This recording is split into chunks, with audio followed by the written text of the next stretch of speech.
ಜ್ಯೋತಿ textiles, quality ಮತ್ತು ಬೆಲೆಯ ವಿಶ್ವಾಸ. 47 ವರ್ಷ ಪೂರೈಸಲು ಸಹಕರಿಸಿದ ನಮ್ಮೆಲ್ಲ ಗ್ರಾಹಕರಿಗೆ ಧನ್ಯವಾದಗಳು. ನಮ್ಮಲ್ಲಿ ಎಲ್ಲ ಶರ್ಟಿಂಗ್, ಶೂಟಿಂಗ್ ಮತ್ತು ಸಿಂಥೆಟಿಕ್ ಫ್ಯಾನ್ಸಿ ಕಾಟನ್ ಸೀರೆಗಳು, ಡಿಸೈನರ್ಗಳು ಹಾಗೂ ಕುರ್ತಿ ಸೆಟ್ಗಳು ದೊರೆಯುತ್ತವೆ. ಎಲ್ಲಾ ವಿಧವಾದ ಸೀರೆಗಳು ಮನೆಯಲ್ಲಿ ಮಾರಾಟಕ್ಕೆ ಹೋಲ್ಸೇಲ್ ದರದಲ್ಲಿ ದೊರೆಯುತ್ತವೆ. ನಮ್ಮದೊಂದು 45 to 50 years shop. Traditional pant, shirts, sarees ಎಲ್ಲ ದೊರೆಯುತ್ತದೆ. ಸ್ಯಾರೀಸ್ ಐಟಮ್ ಹೋಲ್ಸೇಲಲ್ಲೂ ಕೂಡ ದೊರೆಯುತ್ತದೆ. ರೀಸನಬಲ್ ಪ್ರೈಸಲ್ಲಿ ಉತ್ತಮ ಗುಣಮಟ್ಟದ ಪದಾರ್ಥಗಳನ್ನು ಕೊಡ್ತೀವಿ. ವಿಶ್ವಾಸದಿಂದ ತಗೊಂಡೇವು. ಒಮ್ಮೆ ಭೇಟಿ ಕೊಡಿ.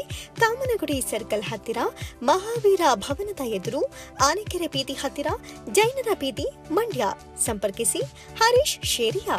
ದೂರವಾಣಿ ಸಂಖ್ಯೆ 9844092495. Mandya smiles. ST Jayaram minimally invasive laser and endoscopic surgeries, Mandya. ಮಲ ವಿಸರ್ಜನೆಯಲ್ಲಿ ರಕ್ತ ಬರುವುದು, ಕೀವು ಬರುವುದು, ಮೊಳಕೆ ಸಿಗುವುದು ಕಂಡುಬಂದಲ್ಲಿ ಉದಾಸೀನ ಮಾಡಬೇಡಿ. ಅಮೆರಿಕ, ಜರ್ಮನಿ ಹಾಗೂ ಕಿಂಗ್ ಜಾರ್ಜ್ ಯೂನಿವರ್ಸಿಟಿಯಲ್ಲಿ ತರಬೇತಿ ಪಡೆದ ನುರಿತ ತಜ್ಞರಿಂದ ಲೇಸರ್ ಚಿಕಿತ್ಸೆ ಮಾಡಿಸಿಕೊಳ್ಳಿ. ನಿಮಗೆ ಮಲ ವಿಸರ್ಜನೆಯಲ್ಲಿ ರಕ್ತ ಬಂದರೆ ಉದಾಸೀನ ಮಾಡಬೇಡಿ. ದಯವಿಟ್ಟು ಕೂಡಲೇ ನುರಿತ ತಜ್ಞರನ್ನು ಭೇಟಿ ಮಾಡಿ. ಬನ್ನಿ ಸ್ಮೈಲ್ಸ್ಗೆ ಲೇಸರ್ ಚಿಕಿತ್ಸೆ ಮಾಡಿಸಿಕೊಳ್ಳಿ. ಪೈಲ್ಸ್ ಇಲ್ಲದೆ ಹೋಗಿ. ಮಹಿಳೆಯರಿಗೆ ಮಹಿಳಾ ವೈದ್ಯರಿಂದ ಪರೀಕ್ಷೆ ಮಾಡಲಾಗುವುದು.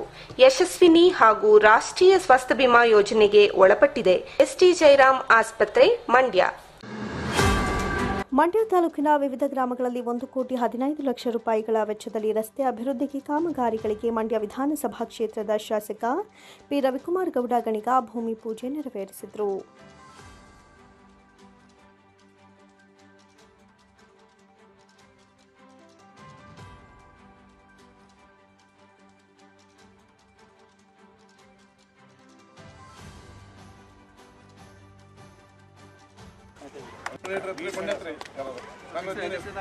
ಬಳಿಕ ಮಾತನಾಡಿದ ಕ್ಷೇತ್ರ ವ್ಯಾಪ್ತಿಯ ಗ್ರಾಮಗಳಾದ ಚಿಕ್ಕಮಂಡ್ಯ ಗ್ರಾಮದಲ್ಲಿನ ರಸ್ತೆ ಅಭಿವೃದ್ಧಿಗೆ 50 ಲಕ್ಷ ರೂಪಾಯಿ, ದ್ಯಾಪ್ಸಂದ್ರಾಗೆ 30 ಲಕ್ಷ ರೂಪಾಯಿ, ಬೊಂತೆಕೊಪ್ಪರಿಗೆ 20 ಲಕ್ಷ ರೂಪಾಯಿ, ಮಾಚಗೌಡನಹಳ್ಳಿಗೆ 15 ಲಕ್ಷ ರೂಪಾಯಿ, ಸದರಿ ಗ್ರಾಮದಲ್ಲಿ ಸೊಸೈಟಿ ಕಾಂಪೌಂಡ್ ನಿರ್ಮಾಣ ಮತ್ತು ಅಂಬೇಡ್ಕರ್ ಭವನ ನಿರ್ಮಾಣಕ್ಕೆ ಅನುದಾನ ಬಿಡುಗಡೆಯಾಗಿದೆ.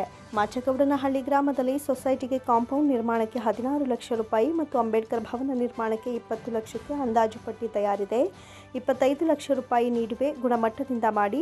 ಈಗ 5 ಲಕ್ಷ ಬಿಡುಗಡೆಯಾಗಿದೆ. ದೇವಾಲಯಗಳಿಗೆ 3 ಲಕ್ಷ ಬಿಡುಗಡೆಯಾಗಿದೆ. ರಸ್ತೆಗಳಿಗೆ 10 ಲಕ್ಷ ಬಿಡುಗಡೆಯಾಗಿದೆ ಅಂತ ತಿಳಿಸಿದರು. ಮುಂದಿನ ದಿನಗಳಲ್ಲಿ 2.5 ಕೋಟಿ ರೂಪಾಯಿ ಟೆಂಡರ್ ಕರೆದಿದ್ದೇವೆ. ರಸ್ತೆಗಳು ರೆಡಿಯಾಗಲಿವೆ. ಉಪಮುಖ್ಯಮಂತ್ರಿಗಳು ಕೊಟ್ಟಿರುವ 100 ಕೋಟಿ ರೂಪಾಯಿ ಅನುದಾನದಲ್ಲಿ ಮಾಚಗೌಡನಹಳ್ಳಿ ಗ್ರಾಮ ಪಂಚಾಯಿತಿ ವ್ಯಾಪ್ತಿಯಲ್ಲಿ ಬರುವ ಗಣಿಗ ಗ್ರಾಮ, ಶಿವಪುರ, ಕೆರೆಬೈಲು ರಸ್ತೆ ದುರಸ್ತಿಗಳನ್ನು ಮಾಡಲಾಗುತ್ತೆ ಎಂದರು. ನೀವು ಅನ್ಕೊಳ್ಳೋದಕ್ಕಿಂತ ಜಾಸ್ತಿ ಕೆಲಸಗಳನ್ನೇ ನಿಮ್ಮ ಊರಲ್ಲಿ ಮಾಡ್ತಾ ಇದ್ದೀವಿ. ಈಗ ಬರೀ ಇವತ್ತು ನಾವು ಇಲ್ಲಿ ಓಡಾಡಬೇಕಾದ್ರೆ ಎಲ್ಲ ಕಡೆಯಿಂದ ರಸ್ತೆ ಆಗಿತ್ತು. ಮಾಚ್ಕೊಂಡ್ನಲ್ಲಿ ಮತ್ತೆ ಒಡ್ರಕೊಪ್ಪಲು ಮಧ್ಯೆ ಒಂದು ಅಷ್ಟು ಪೀಸು ತುಂಬ ದಿನದಿಂದ ಹಳ್ಳ ಬಂದು ನಿಮಗೆಲ್ಲ ತೊಂದರೆ ಆಗ್ತಿತ್ತು. ಅದನ್ನೇ ಈಗ 15 ಲಕ್ಷ ಹಾಕಿದ್ದೀನಿ. ಆ ಕೆಲಸ ಮುಗಿಯುತ್ತೆ. ನಂತರ 16 ಲಕ್ಷ ರೂಪಾಯಿಯಲ್ಲಿ ನಮ್ಮ ಸೊಸೈಟಿ ಕೆಲಸವನ್ನು, ಕಾಂಪೌಂಡು ಮತ್ತು ಇತರ ಕಾಮಗಾರಿಗಳು ಮಾಲಿಂಗಣ್ಣ ನನ್ನ ಬೆನ್ನು ಬಿದ್ದು ಮಾಡಿಸ್ಕೊಂಡಿದ್ದಾರೆ. ಆ ಕೆಲಸನೂ ಆಗುತ್ತೆ. ಭಾಳ ದಿನಗಳಿಂದ ನೀವು ಅಂಬೇಡ್ಕರ್ ಭವನ ಕೇಳ್ತಿದ್ರಿ. 20 ಲಕ್ಷಕ್ಕೆ ಎಸ್ಟಿಮೇಟ್ ಮಾಡಿದ್ರೆ ಅದನ್ನ 25 ಲಕ್ಷಕ್ಕೆ ಮಾಡಿ ಚೆನ್ನಾಗಾಗಲಿ. ಈಗ 5 ಲಕ್ಷ ಬಿಡುಗಡೆ ಮಾಡಿದ್ದೀನಿ. ಇನ್ನು 20 ಲಕ್ಷನ ಹಂತವಾಗಿ ನೀವು ಕೆಲಸ ಸ್ಟಾರ್ಟ್ ಮಾಡಿದ ತಕ್ಷಣ ಬಿಡುಗಡೆ ಮಾಡ್ತೀನಿ. ನಿಮ್ಮ ದೇವಸ್ಥಾನಕ್ಕೆ 3 ಲಕ್ಷ ಬಿಡುಗಡೆ ಮಾಡಿದ್ದೀನಿ. ಅದನ್ನು ಕೆಲಸ ಮಾಡಿಬಿಟ್ಟು ದುಡ್ಡು ಇಸ್ಕೊಳ್ಳಿ. ದುಡ್ಡು ಬಿಡುಗಡೆ ಆಗಿದೆ. ಮಂಚಮ್ಮನ ದೇವಸ್ಥಾನ ಮತ್ತು ಇನ್ನೊಂದು ದೇವಸ್ಥಾನ ನೀವು ಕೇಳ್ತಾರೆ ಶಿವಪುರದಲ್ಲಿ, ಅದಕ್ಕೂ ಬಿಡುಗಡೆ ಮಾಡ್ತೀನಿ. ಮತ್ತು 5-10 ಲಕ್ಷದ 2 ಊರೊಳಗಡಿನ ಕಾಂಕ್ರೀಟ್ ರಸ್ತೆಗೆ 10 ಲಕ್ಷ ಬಿಡುಗಡೆ ಮಾಡಿದ್ದೀನಿ. ಆ ಕೆಲಸನೂ ಇವತ್ತು ಇಲ್ಲೇ ಗುದ್ಲಿ ಪೂಜೆ ಮಾಡಿಕೊಟ್ಟಿದ್ದೀನಿ. ಅದನ್ನು ಮುಗಿಸಿ. ಇದೇ ಸಂದರ್ಭದಲ್ಲಿ ದ್ಯಾಪ್ಸಂದ್ರ ಗ್ರಾಮದ ಮುಖಂಡರು ಶಾಸಕ ಪಿ ರವಿಕುಮಾರ್ ಗೌಡ ಗಣಿಗ ಅವರಿಗೆ ನಿತ್ಯ ಶಾಸಕ ಪುರಸ್ಕಾರ ನೀಡಿ ಗೌರವಿಸಿದರು. ಚುಂಚುಶ್ರೀ ಪ್ರಶಸ್ತಿಗಳು ಈ ಸಂದರ್ಭದಲ್ಲಿ ಮಾತನಾಡಿದ ಪಿಎಲ್ಡಿ ಬ್ಯಾಂಕ್ ಮಾಜಿ ಉಪಾಧ್ಯಕ್ಷ ದ್ಯಾಪ್ಸಂದ್ರ ಗ್ರಾಮದ ಉಮೇಶ್, ಮಂಡ್ಯ ಶಾಸಕರಾದ ರವಿಕುಮಾರ್ ಅವರು ಪ್ರತಿದಿನವೂ ಹಲವು ಅಭಿವೃದ್ಧಿ ಕಾರ್ಯಕ್ರಮಗಳನ್ನು ಮಾಡ್ತಾ ಇರೋದು ಸಂತಸ ತಂದಿದೆ. ಶಾಸಕರು ಶಾಶ್ವತವಲ್ಲ, ಆದರೆ ಅವರ ಅಭಿವೃದ್ಧಿ ಕೆಲಸಗಳು ಯಾವಾಗಲೂ ಶಾಶ್ವತವಾಗಿರುತ್ತವೆ. ಕೆವಿ ಶಂಕರೇಗೌಡರು ಮಂಡ್ಯದಲ್ಲಿ ಮಾಡಿರುವ ಹಲವು ಅಭಿವೃದ್ಧಿ ಕೆಲಸಗಳಿಂದ ನಿತ್ಯ ಸಚಿವರು ಎಂಬ ಬಿರುದನ್ನು ಪಡೆದಿದ್ದರು. ಅದೇ ಹಾದಿಯಲ್ಲಿ ಮಂಡ್ಯ ಶಾಸಕರು ಮಾಡ್ತಾ ಇರುವ ಅಭಿವೃದ್ಧಿ ಕಾರ್ಯಕ್ರಮಗಳು ಶಾಶ್ವತವಾಗಿ ಇರುತ್ತವೆ. ನಿತ್ಯ ಶಾಸಕರಾಗಿ ರವಿಕುಮಾರ್ ಅವರು ಜನರ ಸಮಸ್ಯೆಗಳಿಗೆ ಸ್ಪಂದಿಸುತ್ತಾ ಜನರ ಜೊತೆ ಇರುವುದು ಸಂತಸದ ವಿಷಯ ಎಂದರು. ಇವತ್ತು ಈ ಈ 2ನೇ ಬಾರಿ ಕಾಮಗಾರಿಗೆ ಗುದ್ದಿ ಪೂಜೆ ಬಂದಿರೋದು ನಮ್ಮ ಶಾಸಕರು.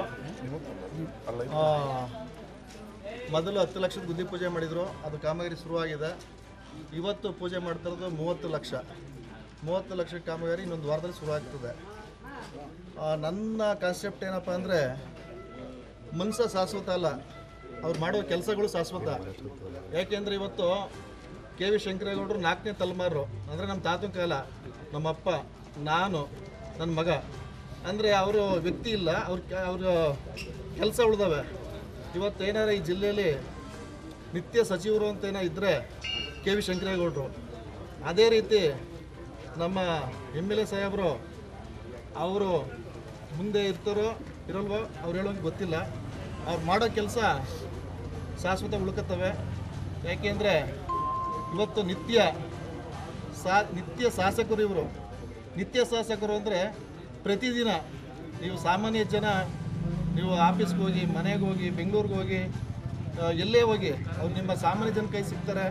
ಅದಕ್ಕೆ ನಮ್ಮ ಗ್ರಾಮಸ್ಥರ ಪರವಾಗಿ ನಿತ್ಯ ಶಾಸಕರು ಅಂತ ಬಿರುದನ್ನು ಕೊಟ್ಟು.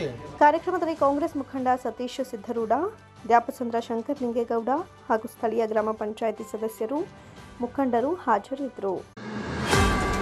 ರಾಜ್ಯದ ಮಂತ್ರಿ ಜಮೀರ್ ಅಹಮದ್ ಖಾನ್ ಮಾತನಾಡುವ ಭಾಷೆ ಬದಲಾಯಿಸಿಕೊಳ್ಳಬೇಕು. ಅವರ ಮಾತು ಅವರ ಕ್ಷೇತ್ರಕ್ಕೆ ಮಾತ್ರ ಹೊಂದುವಂತಹ ಪದ ಬಳಕೆ ಮಾಡಿದ್ದು, ಒಕ್ಕಲಿಗ ಸಮುದಾಯದ ಬಗ್ಗೆ ಮಾತನಾಡಿರೋದು ಒಳ್ಳೆಯ ಬೆಳವಣಿಗೆ ಅಲ್ಲ ಅಂತ ಮಾಜಿ ಶಾಸಕ ಎ ಮಂಜು ಎಚ್ಚರಿಸಿದರು.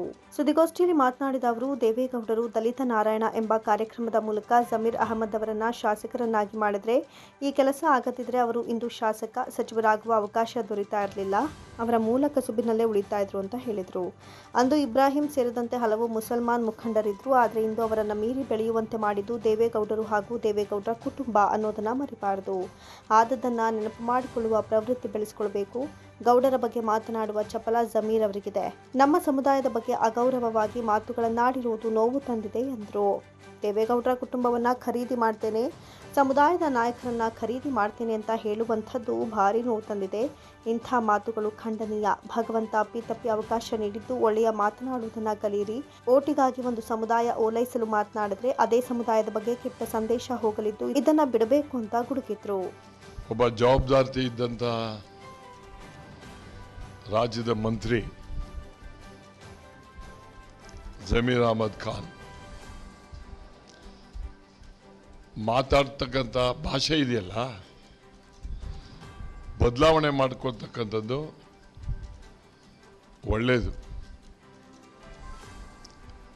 ಅವರು ಮಾತಾಡ್ತಕ್ಕಂಥ ಭಾಷೆ ಕೇವಲ ಅವರ ಕ್ಷೇತ್ರಕ್ಕೆ ಮಾತಾಡ್ತಕ್ಕಂಥದ್ದನ್ನು ಪದ ಬಳಕೆ ಮಾಡಿದ್ದಾರೆ. ಒಬ್ಬ ರಾಜ್ಯದ ಮಂತ್ರಿಯಾಗಿ ನಮ್ಮ ಸಮುದಾಯದ ಬಗ್ಗೆ, ಅದ್ರ ಜೊತೆಗೆ ಯಾರಿಂದ ಬೆಳೆದೆ, ಯಾರಿಂದ ಇಲ್ಲಿವರೆಗೆ ಬಂದೆ ಅಂತಕ್ಕಂಥದ್ದನ್ನು ಮರೆತು ಮಾತಾಡೋದಿದೆಯಲ್ಲ, ಅದು ನಿಜವಾಗ್ಲೂ ಕೂಡ ಒಳ್ಳೆಯದಲ್ಲ.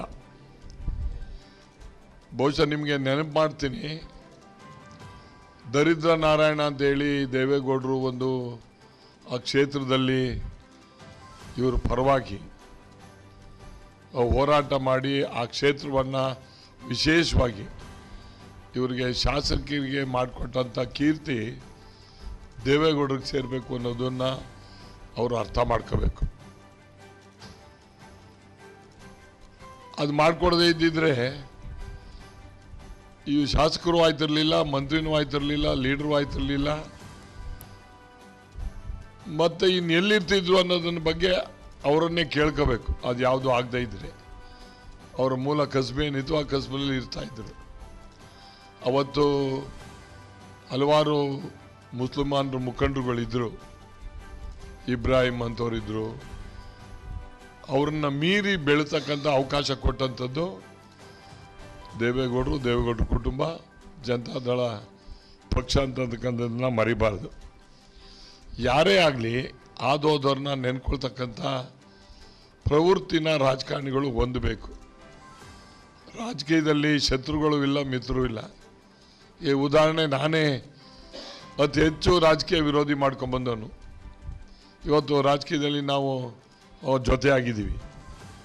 ಬಹುಶಃ ಇವತ್ತು ಈ ಗೌಡ್ರ ಬಗ್ಗೆ ಮಾತಾಡ್ತಕ್ಕಂಥ ಚಪಲ ಬಾಯಿ ಅದು ಎಲ್ಲೋ ಒಂದು ಕಡೆ ನಮ್ಮ ಸಮಾಜಗಳ ಬಗ್ಗೆ ಅಗೌರವಾಗಿ ಮಾತಾಡ್ತಕ್ಕಂಥದ್ದನ್ನು ಮಾಡಿದ್ರು ಅಂತಕ್ಕಂಥದ್ದು ನೋವಾಗಿದೆ ನನಗೆ. ಬಹುಶಃ ರಾಜಕಾರಣಿಗಳಂದರೆ ಧರ್ಮಗಳನ್ನು ಮೀರಿ ಇರ್ತಕ್ಕಂಥ ರಾಜಕಾರಣಿಗಳಾಗಬೇಕು, ಸಮುದಾಯಗಳ ಪರವಾಗಿರ್ತಕ್ಕಂಥ ರಾಜಕಾರಣಿಗಳಾಗಬಾರ್ದು, ಜನನಾಯಕರಾಗಬೇಕೆ ಹೊರತು ಸಮುದಾಯದ ನಾಯಕರಾಗಬಾರ್ದು. ಇವರೆಲ್ಲ ಸಮುದಾಯನ ಓಲೈಸೋಕ್ಕೋಸ್ಕರ ಬೇರೆ ಸಮಾಜದ ಬಗ್ಗೆ ಮಾತಾಡ್ತಕ್ಕಂಥದ್ದು, ಮಾತಾಡಾದ್ಮೇಲೆ ಬಾಯಿ ತಪ್ಪಿ ಮಾತಾಡ್ಬಿಟ್ಟಿದ್ದೀನಿ ಅಂತಕ್ಕಂಥದ್ದು ಅದಲ್ಲ. ಇವತ್ತು ಭಾರಿ ನೋವಿನ ಸಂಗತಿ ಏನು ಅಂದರೆ, ದೇವೇಗೌಡರ ಕುಟುಂಬವನ್ನು ಖರೀದಿ ಮಾಡ್ತೀನಿ, ನಿಮ್ಮ ಸಮುದಾಯದನ್ನು ಎಲ್ಲ ಖರೀದಿ ಮಾಡ್ತೀವಿ, ಎಷ್ಟಕ್ಕಿದ್ದೀರಿ ಅಂತ ಕೇಳ್ತಕ್ಕಂಥದ್ದು. ಎಲ್ಲೋ ಒಂದು ಕಡೆ ನಮ್ಮವ್ರಿಗೆ ನೋವಾಗ್ತಕ್ಕಂಥದ್ದನ್ನು ಮಾತಾಡಿರ್ತಕ್ಕಂಥದ್ದು ಅದು ಖಂಡನೀಯ ಅಂತಕ್ಕಂಥದ್ದನ್ನು ನಾನು ಹೇಳಬೇಕಾಗ್ತದೆ. ಜಮೀರ್ ಅಹಮದ್ ಅವರೇ, ಭಗವಂತ ಅಪ್ಪಿತಪ್ಪಿ ನಿಮಗೆ ಅವಕಾಶ ಕೊಟ್ಟವ್ರೆ. ಕೊಟ್ಟಂಥ ಸಂದರ್ಭದಲ್ಲಿ ಒಳ್ಳೆಯ ಮಾತಾಡೋದಕ್ಕಂಥದ್ದನ್ನು ಕಲ್ತ್ಕೊಳ್ಳಿ. ಈ ರೀತಿ ಓಟ್ಗೋಸ್ಕರ ಓಲೈಸಿಗೋಸ್ಕರ ಮಾತಾಡ್ತಕ್ಕಂಥದ್ದು ಮಾಡಿದರೆ ಬೇರೆ ಸಮುದಾಯದವ್ರ ಬಗ್ಗೆ ಒಂದು ಕೆಟ್ಟ ಸಂದೇಶ ಹೋಗ್ತದೆ. ಅದನ್ನು ಮಾತಾಡೋದನ್ನು ನಿಲ್ಲಿಸಬೇಕು ಅಂತಕ್ಕಂಥದ್ದು. ಸುದ್ದಿಗೋಷ್ಠಿಯಲ್ಲಿ ಅರವಿಂದ್, ಮಧುಸೂದನ್, ನಾಗೇಶ್ ಹಾಜರಿದ್ದರು. ಜಿಲ್ಲಾ ಸರ್ಕಾರಿ ನೌಕರರ ಸಂಘದ ಚುನಾವಣೆಯು ಇಡೀ ರಾಜ್ಯಕ್ಕೆ ಮಾದರಿಯಾಗಲಿದೆ. ಸ್ಪರ್ಧೆಯಲ್ಲಿದ್ದ ಶಂಭುಗೌಡ ಹಾಗೂ ನಾಗೇಶ್ ಅವರ ಬಣ ಒಂದಾಗಿ ಅವಿರೋಧ ಆಯ್ಕೆಯತ್ತ ಮುನ್ನಡೀತಾ ಇದೆ ಅಂತ ಶಾಸಕ ಪಿ ರವಿಕುಮಾರ್ ಗೌಡ ತಿಳಿಸಿದರು. ಸುದ್ದಿಗೋಷ್ಠಿಯಲ್ಲಿ ಮಾತನಾಡಿದ ಅವರು, ಜಿಲ್ಲಾ ಉಸ್ತುವಾರಿ ಮಂತ್ರಿ ಎನ್ ಚಲುವರಾಯಸ್ವಾಮಿ ಅವರು ಹಾಗೂ ನಾನು ಸರ್ಕಾರಿ ನೌಕರರು ರಾಜಕೀಯ ಪಕ್ಷಗಳಿಂದ ಹೊರಗುಳಿಬೇಕು, ಒಂದಾಗಿ ರಾಜಿ ಸಂಧಾನ ಮಾಡಿಕೊಳ್ಳಿ ಅಂತ ಮನವಿ ಮಾಡಿದ್ದು, ನಾಗೇಶ್ ಮತ್ತು ಶಂಭುಗೌಡ ಅವರುಗಳು ಒಪ್ಪಿಕೊಂಡು ನಮ್ಮ ಮನವಿಗೆ ಸಹಮತ ವ್ಯಕ್ತಪಡಿಸಿದ್ದಾರೆ ಎಂದರು. ಸಂಘದ 66 ನಿರ್ದೇಶಕ ಸ್ಥಾನಗಳ ಪೈಕಿ 5 ಸ್ಥಾನಗಳಿಗೆ ಆರೋಗ್ಯಕರ ರೀತಿಯಲ್ಲಿ ಚುನಾವಣೆ ನಡೀತಾ ಇದೆ. ಇದನ್ನು ಹೊರತುಪಡಿಸಿ ಎಲ್ಲ ನಿರ್ದೇಶಕ ಸ್ಥಾನಗಳು ಅವಿರೋಧ ಆಯ್ಕೆಗೆ ಸಿದ್ಧವಿದೆ ಅಂತ ತಿಳಿಸಿದರು. ನಿರ್ದೇಶಕರ ಚುನಾವಣೆಯ ನಂತರ ಅಧ್ಯಕ್ಷರ ಆಯ್ಕೆ ನಡೆಯಲಿದ್ದು, 2.5 ವರ್ಷಗಳು ನಾಗೇಶ್ ಮೊದಲಿಗೆ ಅಧ್ಯಕ್ಷರಾಗಿ ಸೇವೆ ಸಲ್ಲಿಸಲಿದ್ದು, ಉಳಿದ 2.5 ವರ್ಷಗಳು ಶಂಭುಗೌಡ ಅವರು ಅಧಿಕಾರ ವಹಿಸಲಿದ್ದಾರೆ.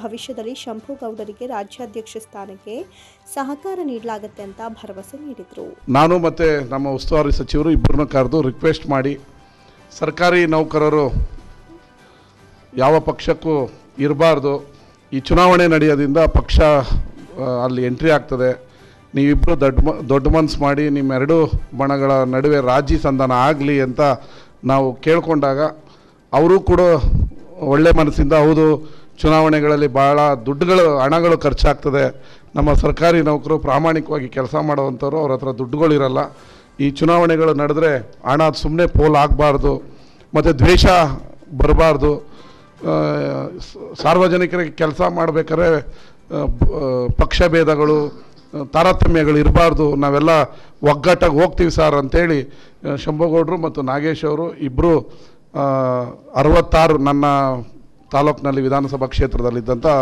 ನಿರ್ದೇಶಕ ಸ್ಥಾನದಲ್ಲಿ 2 ಸ್ಥಾನಗಳಿಗೆ ಮಾತ್ರ ಫ್ರೆಂಡ್ಲಿ ಫೈಟ್ ನಡೀತಾ ಇದೆ. ನಾವು ಯಾರೂ ಅದಕ್ಕೆ 2 ಬಣದವರು ಬೆಂಬಲ ಕೊಡ್ತಾ ಇಲ್ಲ. 5 ಸ್ಥಾನಗಳಿಗೆ ಮಾತ್ರ ಫ್ರೆಂಡ್ಲಿ ಫೈಟ್ ನಡೀತಾ ಇದೆ. ಮಿಕ್ಕಿದ 61 ಸ್ಥಾನಗಳು ಕೂಡ ಅವಿರೋಧವಾಗಿ ಆಯ್ಕೆಯಾಗಿದೆ. ಅದಕ್ಕೆ ನಾನು ಶಂಭುಗೌಡ್ರನ್ನ ಮತ್ತು ನಾಗೇಶ್ ಅವ್ರನ್ನ ಇಬ್ಬರನ್ನೂ ಕೂಡ ನಮ್ಮ ಜಿಲ್ಲಾಡಳಿತ, ತಾಲೂಕು ಆಡಳಿತದ ಪರವಾಗಿ ವೈಯಕ್ತಿಕವಾಗಿಯೂ ಕೂಡ ತುಂಬ ಹೃದಯದ ಧನ್ಯವಾದಗಳನ್ನು ಹೇಳ್ತೀನಿ. ಯಾಕಂದರೆ ಇವತ್ತು ರಾಜ್ಯದಲ್ಲಿ ಸರ್ಕಾರಿ ನೌಕರರ ಚುನಾವಣೆ ಎಂದಾಗ ಯಾವ ಮಟ್ಟದಲ್ಲಿ ನಡೀತಾ ಇದೆ ಅನ್ನೋದನ್ನೆಲ್ಲ ನೋಡಿದಿರಿ. ಇವರಿಬ್ಬರು ಇಡೀ ರಾಜ್ಯಕ್ಕೆ ಮಾದರಿಯಾಗಿದ್ದಾರೆ. ಪ್ರಥಮವಾದ ರಿಸಲ್ಟನ್ನು ಕೂಡ ಚುನಾವಣೆ ಕೊಟ್ಟಿದ್ದಾರೆ. ಶಂಭುಗೌಡ್ರನ್ನ ಮುಂದಿನ ದಿನಗಳಲ್ಲಿ ರಾಜ್ಯಾಧ್ಯಕ್ಷರು ಮಾಡಬೇಕು ಅನ್ನೋದು ನಮ್ಮೆಲ್ಲರ, ನನ್ನ ಮತ್ತು ಉಸ್ತುವಾರಿ ಸಚಿವರ ಆಸೆ ಕೂಡ ಇದೆ. ಅದರ ನಿಟ್ಟಿನಲ್ಲಿ ನಾಗೇಶ್ ಅವರು ಕೂಡ ಬೆಂಬಲವನ್ನು ಕೊಡ್ತಾರೆ. ಈಗ 2.5 ವರ್ಷ ಮೊದಲಿಗೆ ನಾಗೇಶ್ ಅವರು ಜಿಲ್ಲಾಧ್ಯಕ್ಷರಾಗ್ತಾರೆ. ನಂತರ ಅವರು 2.5 ವರ್ಷ ಶಂಭುಗೌಡರು ಇವರು ರಾಜೀನಾಮೆ ಕೊಟ್ಟು ಶಂಭುಗೌಡರು 2.5 ವರ್ಷ ಜಿಲ್ಲಾಧ್ಯಕ್ಷರಾಗ್ತಾರೆ. ಎಲ್ಲ ನಿರ್ದೇಶಕ ಸ್ಥಾನಗಳನ್ನು ಸಮನಾಗಿ ಹಂಚಿಕೆ ಆಗಿದೆ. ಎಲ್ಲರೂ ಯಾವುದೇ ರೀತಿಯ ಸಣ್ಣ ತೊಡಕು ಇಲ್ಲದೇ ಅವರಿಬ್ಬರು ಅನ್ಯೋನ್ಯತೆಯಿಂದ ಹೋಗಿದ್ದಾರೆ. ಅದಕ್ಕೆ ನಾವು ತುಂಬ ಹೃದಯವಾದ. ಹಾಲಿ ಅಧ್ಯಕ್ಷ ಶಂಭುಗೌಡ ಅವರು ಮಾತನಾಡಿ, ಶಾಸಕರು ಸಚಿವರು ಸೌಹಾರ್ದತೆಯ ಚುನಾವಣೆಗೆ ಒತ್ತು ಕೊಟ್ಟು ಇತರರಿಗೆ ಮಾದರಿಯಾಗುವಂತೆ ತಿಳಿಸಿದ್ದು, ನಾವೆಲ್ಲರೂ ಒಮ್ಮತದ ನಿರ್ಧಾರಕ್ಕೆ ಬಂದು 51 ಕ್ಷೇತ್ರಗಳನ್ನು ವಿರೋಧ ಆಯ್ಕೆ ಮಾಡಿದ್ದು ಇಂದು ಮಂಡ್ಯ ಜಿಲ್ಲೆಯ ಸರ್ಕಾರಿ ನೌಕರರ ಸಂಘದ ಇತಿಹಾಸದ ಪುಟಗಳಲ್ಲಿ ದಾಖಲಿಸುವಂತಹ ಸಂಗತಿಯಾಗಿದ್ದು ಹೆಮ್ಮೆ ಪಡುವಂತಹ ವಿಷಯವಾಗಿದೆ ಎಂದರು. 15 ದಿವಸಗಳಿಂದ ನಮ್ಮ ಕರ್ನಾಟಕ ರಾಜ್ಯ ಸರ್ಕಾರಿ ನೌಕರರ ಸಂಘದ ಜಿಲ್ಲಾ ಮಟ್ಟದ ಚುನಾವಣೆ ಪ್ರಕ್ರಿಯೆಗಳು ಪ್ರಾರಂಭವಾಗಿತ್ತು. ಮಾನ್ಯ ಜನಪ್ರಿಯ ಮಂತ್ರಿಗಳಾದಂಥ ಚೆಲುವಣ್ಣವರು ಮತ್ತು ನಮ್ಮ ಕ್ಷೇತ್ರದ ಜನಪ್ರಿಯ ಶಾಸಕರಾದಂತಹ ರೇವಣ್ಣವರ ಒಂದು ನೇತೃತ್ವದಲ್ಲಿ ಚುನಾವಣೆ ಹೋಗೋದು ಬೇಡ, ಸೌಹಾರ್ದಿತವಾಗಿ ನಾವೆಲ್ಲ ಸರ್ಕಾರಿ ನೌಕರರು, ನೀವೆಲ್ಲ ಸರ್ಕಾರಿ ನೌಕರರಿದ್ದೀರಿ, ಸೌಹಾರ್ದಿತವಾಗಿ ಒಂದು ಚುನಾವಣೆಯನ್ನು ಮಾಡಿ ಎಲ್ಲರಿಗೂ ಸಹ ಮಾದರಿಯಾಗಬೇಕು ಅಂತಕ್ಕಂಥದ್ದನ್ನು ನಮಗೆಲ್ಲರೂ ಸಹ ತಿಳಿಯನ್ನು ಹೇಳಿದರು. ಆ ನಿಟ್ಟಿನಲ್ಲಿ ನಾವೆಲ್ಲರೂ ಸಹ ಒಮ್ಮತದ ನಿರ್ಧಾರಕ್ಕೆ ಬಂದು ಎಲ್ಲ ಇರ್ತಕ್ಕಂತಹ ಸುಮಾರು 42 ಡಿಪಾರ್ಟ್ಮೆಂಟ್ ಇರ್ತಕ್ಕಂತಹ ವಿವಿಧ ಎಲ್ಲ ಅಭ್ಯರ್ಥಿಗಳನ್ನು ಅವರಿಗೆ ಒಂದು ಕನ್ವಿನ್ಸ್ ಮಾಡೋದರ ಮುಖಾಂತರ ಅವಿರೋಧವಾಗಿ ಆಯ್ಕೆ ಮಾಡಿ ಸುಮಾರು 61 ಕ್ಷೇತ್ರದಲ್ಲಿ ಇವತ್ತು ನಮ್ಮ ಒಂದು ಮಂಡ್ಯ ಜಿಲ್ಲೆಯ ವ್ಯಾಪ್ತಿಯಲ್ಲಿ ಅವಿರೋಧವಾಗಿ ಆಯ್ಕೆ ಮಾಡಿದ್ದೀವಿ. ಸೊ ಅದು ಭಾಳ ಹೆಮ್ಮೆ ಆಗ್ತದೆ. ಏನು ಕರ್ನಾಟಕ ರಾಜ್ಯ ಸರ್ಕಾರಿ ನೌಕರರ ಸಂಘದ ಮಂಡ್ಯ ಜಿಲ್ಲೆಯ ಇತಿಹಾಸದಲ್ಲಿ ಇದೊಂದು ನೆನಪಿನಲ್ಲಿ ಬರವಣಿಗೆಯಲ್ಲಿ ಬರೆದಿಡಬೇಕಾದಂತಹ ಒಂದು ಇತಿಹಾಸ ಪುಟದಲ್ಲಿ ಬರೆದಿಡಬೇಕಾದಂಥ ಒಂದು ಸಂಗತಿ ಅಂತಕ್ಕಂಥದ್ದನ್ನು ಈ ಸಂದರ್ಭದಲ್ಲಿ ನಾನು ಹೇಳೋಕ್ಕೆ ಭಾಳ ಹೆಮ್ಮೆಯಿಂದ ಹೇಳೋಕ್ಕೆ ನಾನು ಇಚ್ಛೆ ಪಡ್ತೀನಿ. ಸೊ ಹಾಗಾಗಿ ಈ ಕ್ರೆಡಿಟು ಮಾನ್ಯ ಶಾಸಕರಿಗೆ ಮತ್ತು ಮಾನ್ಯ ಚೆಲುವಣ್ಣವರಿಗೆ ಮತ್ತು ಆ ಕಡೆ ಈ ಕಡೆ ಕೂತಿರ್ತಕ್ಕಂಥ ನನ್ನ ಹೋಬಳಿಯ ಮತ್ತು ನಮ್ಮ ಊರಿನವರಾದಂಥ ಅವ್ರಿಗೂ ಸಹ ಈ ಸಂದರ್ಭದಲ್ಲಿ ಭಾಳ ಧನ್ಯವಾದಗಳನ್ನು ಅರ್ಪಿಸ್ತೀನಿ. ಇದಾಗಬೇಕಾಗಿತ್ತು. ಸೊ ಆಗಿದೆ. ಏಕೆಂತಂದರೆ ನಾವೇ ಒಂದು ಇವತ್ತೆಲ್ಲ ಗ್ರಾಮ ಪಂಚಾಯತಿ ಚುನಾವಣೆಗಳು, ಜಿಲ್ಲಾ ಪಂಚಾಯತ್ ಚುನಾವಣೆ ಎಲ್ಲವೂ ಸಹ ಬರ್ತದೆ. ನಾವೇ ಅದಕ್ಕೆ ಮಾದರಿ ಅಂತಕ್ಕಂಥದ್ದನ್ನು ಇವತ್ತು ನಾವು ತೋರಿಸ್ಕೊಟ್ಟಿದ್ದೀವಿ ಅಂತಕ್ಕಂಥದ್ದನ್ನು ನಾನು ಭಾಳ ಹೆಮ್ಮೆಯಿಂದ ನಾನು ಹೇಳೋಕ್ಕೆ ಇಚ್ಛೆಪಡ್ತೀನಿ. ಹಾಗಾಗಿ ಎಲ್ಲ ನನ್ನ ಈ ಒಂದು ಚುನಾವಣೆಗೆ ಸಹಕರಿಸಿರ್ತಕ್ಕಂತಹ ನಮ್ಮ ಎಲ್ಲ ನೌಕರ ಅಧಿಕಾರಿ ಬಂಧುಗಳಿಗೆ ಈ ಒಂದು ಮಾಧ್ಯಮ ಮುಖಾಂತರ ನಾನು ತುಂಬ ಹೃದಯದ ಧನ್ಯವಾದಗಳನ್ನು ಈ ಸಂದರ್ಭದಲ್ಲಿ ಸಲ್ಲಿಸ್ತೀನಿ. ಶಿಕ್ಷಕರ ಸಂಘದ ರಾಜ್ಯಾಧ್ಯಕ್ಷ ನಾಗೇಶ್ ಮಾತನಾಡಿ, ಜಿಲ್ಲೆಯ ಸರ್ಕಾರಿ ನೌಕರರ ಚುನಾವಣೆಯಲ್ಲಿರುವ 2 ಬಣಗಳನ್ನು ಒಂದುಗೂಡಿಸಿ ಸರ್ಕಾರಿ ವ್ಯವಸ್ಥೆಯಲ್ಲಿರುವ ಮಾದರಿಯಾಗಿ ಭಿನ್ನಾಭಿಪ್ರಾಯಕ್ಕೊಳಗಾಗದೆ ಸಾರ್ವಜನಿಕ ಕೆಲಸ ಮಾಡುವಂತೆ ಜಿಲ್ಲಾ ಉಸ್ತುವಾರಿ ಸಚಿವರು ಹಾಗೂ ಶಾಸಕರು ಸೂಚನೆ ನೀಡಿದ ಮೇರೆಗೆ ಒಂದಾಗಿ ಸಾಮರಸ್ಯಯುತ ಚುನಾವಣೆ ನಡೆಸಲು ಮುಂದಾಗಿದ್ದೇವೆ ಅಂತ ತಿಳಿಸಿದರು. ಸರ್ಕಾರಿ ನೌಕರ ಸಂಘವನ್ನು ಇಡೀ ರಾಜ್ಯದಲ್ಲಿ ಮಾದರಿಯನ್ನಾಗಿ ಮಾಡಲಿಕ್ಕೆ ಪ್ರಯತ್ನಪಟ್ಟಂಥ ನಮ್ಮ ನಾಯಕರಾದಂಥ ರವಿಯಣ್ಣವರು ಮತ್ತು ಚೆಲುವಣ್ಣವರು ಮತ್ತು ಶಂಭುಗೌಡರು ಮತ್ತು ತ್ಯಾಗಣ್ಣ, ನಾಗೇಶ್ ಮತ್ತು ಕಮದಳ್ಳಿ ಪುಟ್ಟಸ್ವಾಮಿಯವರ ನಾಯಕತ್ವದಲ್ಲಿ ಮಂಡ್ಯ ಜಿಲ್ಲಾ ಸರ್ಕಾರಿ ನೌಕರ ಸಂಘದ 2 ಬಣಗಳನ್ನು ಒಂದುಗೂಡಿಸಿ ಯಾರೂ ಚುನಾವಣೆಗೆ ಹೋಗಬಾರ್ದು, ನೀವೆಲ್ಲ ಗೌರ್ಮೆಂಟ್ ಸರ್ವೆಂಟ್, ಸರ್ಕಾರಿ ನೌಕರರು ಮಾದರಿಯಾಗಿರಬೇಕು, ನೀವು ನಿಮ್ಮಲ್ಲೇ ಭಿನ್ನಾಭಿಪ್ರಾಯಗಳನ್ನು ಕೂತ್ಕೊಂಡು ಶ್ರೀಸಾಮಾನ್ಯರ ಕೆಲಸಗಳಿಗೆ ಧಕ್ಕೆ ಆಗಬಾರ್ದು. ಹಾಗಾಗಿ ನೀವೆಲ್ಲ ಅದರಲ್ಲಿ ಏನು ಬರ್ತದೆ ನೀವೆಲ್ಲ ದಯಮಾಡಿ ಚುನಾವಣೆ ಮಾಡಬಾರ್ದು, ಅನ್ಯೂನ್ಯವಾಗಿ ಹೋಗಿ ಅಂದರು. ಇಬ್ಬರನ್ನೂ ಕರೆದು ಮಾತನಾಡಿದ್ರು. ನಾವಿಬ್ಬರು ಸಮ್ಮತ ಕೊಟ್ಟ ಮೇಲೆ ಅವರೆಲ್ಲರೂ ನೀವೇ ಆಯ್ಕೆ ಮಾಡ್ಕೊಳ್ಳಿ ಅಂದರು. ಎಲ್ಲರನ್ನೂ ಇಲಾಖಾ ವೈಜಲ್ಲಿ ಹೋಗಿ ಎಲ್ಲ ಇಲಾಖೆಯಲ್ಲೂ ಕೂಡ ನಾವು ಅವರ ಸಂದೇಶವನ್ನು ಕೊಟ್ಟು ಇವ್ರ ಸಂದೇಶವನ್ನು ಕೊಟ್ಟು ಎಲ್ಲರೂ ಕೂಡ ಅದಕ್ಕೆ ಒಪ್ಪಿಗೆ ಸೂಚಿಸಿ ಎಲ್ಲ 60 ಸದಸ್ಯರನ್ನು ವಿರೋಧವಾಗಿ ಆಯ್ಕೆ ಮಾಡಿದ್ದೀವಿ.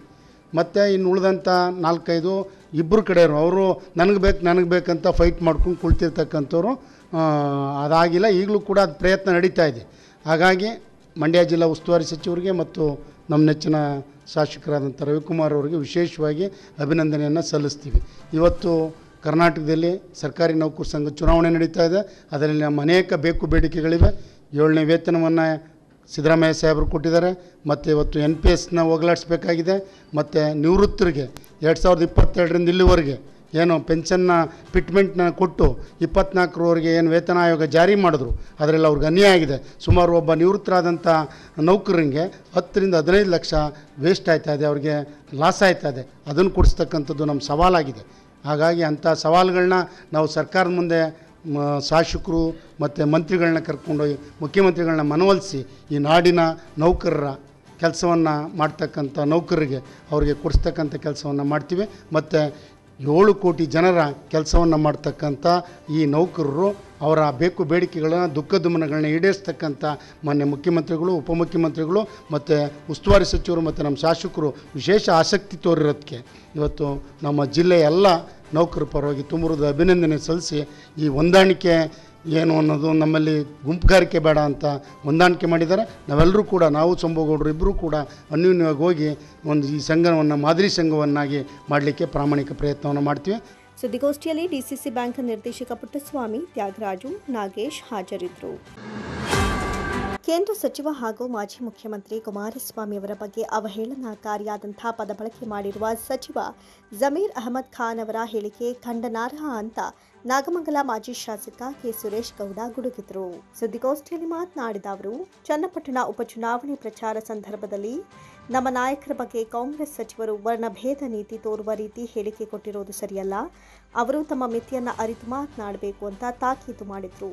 ಹೇಳಿಕೆಯನ್ನ ನೀಡಿ ಅದನ್ನು ಸಮರ್ಥಿಸಿಕೊಳ್ಳಲು ಜಮೀರ್ ಅವರು, ಕುಮಾರಸ್ವಾಮಿ ಅವರು ನನ್ನನ್ನು ಕುಳ್ಳ ಅಂತ ಕರೀತಾರೆ, ನಾನು ಅವರನ್ನು ಕರಿಯ ಅಂತ ಕರೆಯೋದು ಸಾಮಾನ್ಯ ಮಾತುಗಳು, ಇದು ಅವರ ನನ್ನ ವೈಯಕ್ತಿಕ ಎನ್ನುತ್ತಿದ್ದು, ಸಾರ್ವಜನಿಕವಾಗಿ ಕೇಂದ್ರ ಮಂತ್ರಿಗಳ ವಿಚಾರವಾಗಿ ಹೀಗೆ ಮಾತನಾಡಿರೋದು ತಪ್ಪು ಎಂದರು.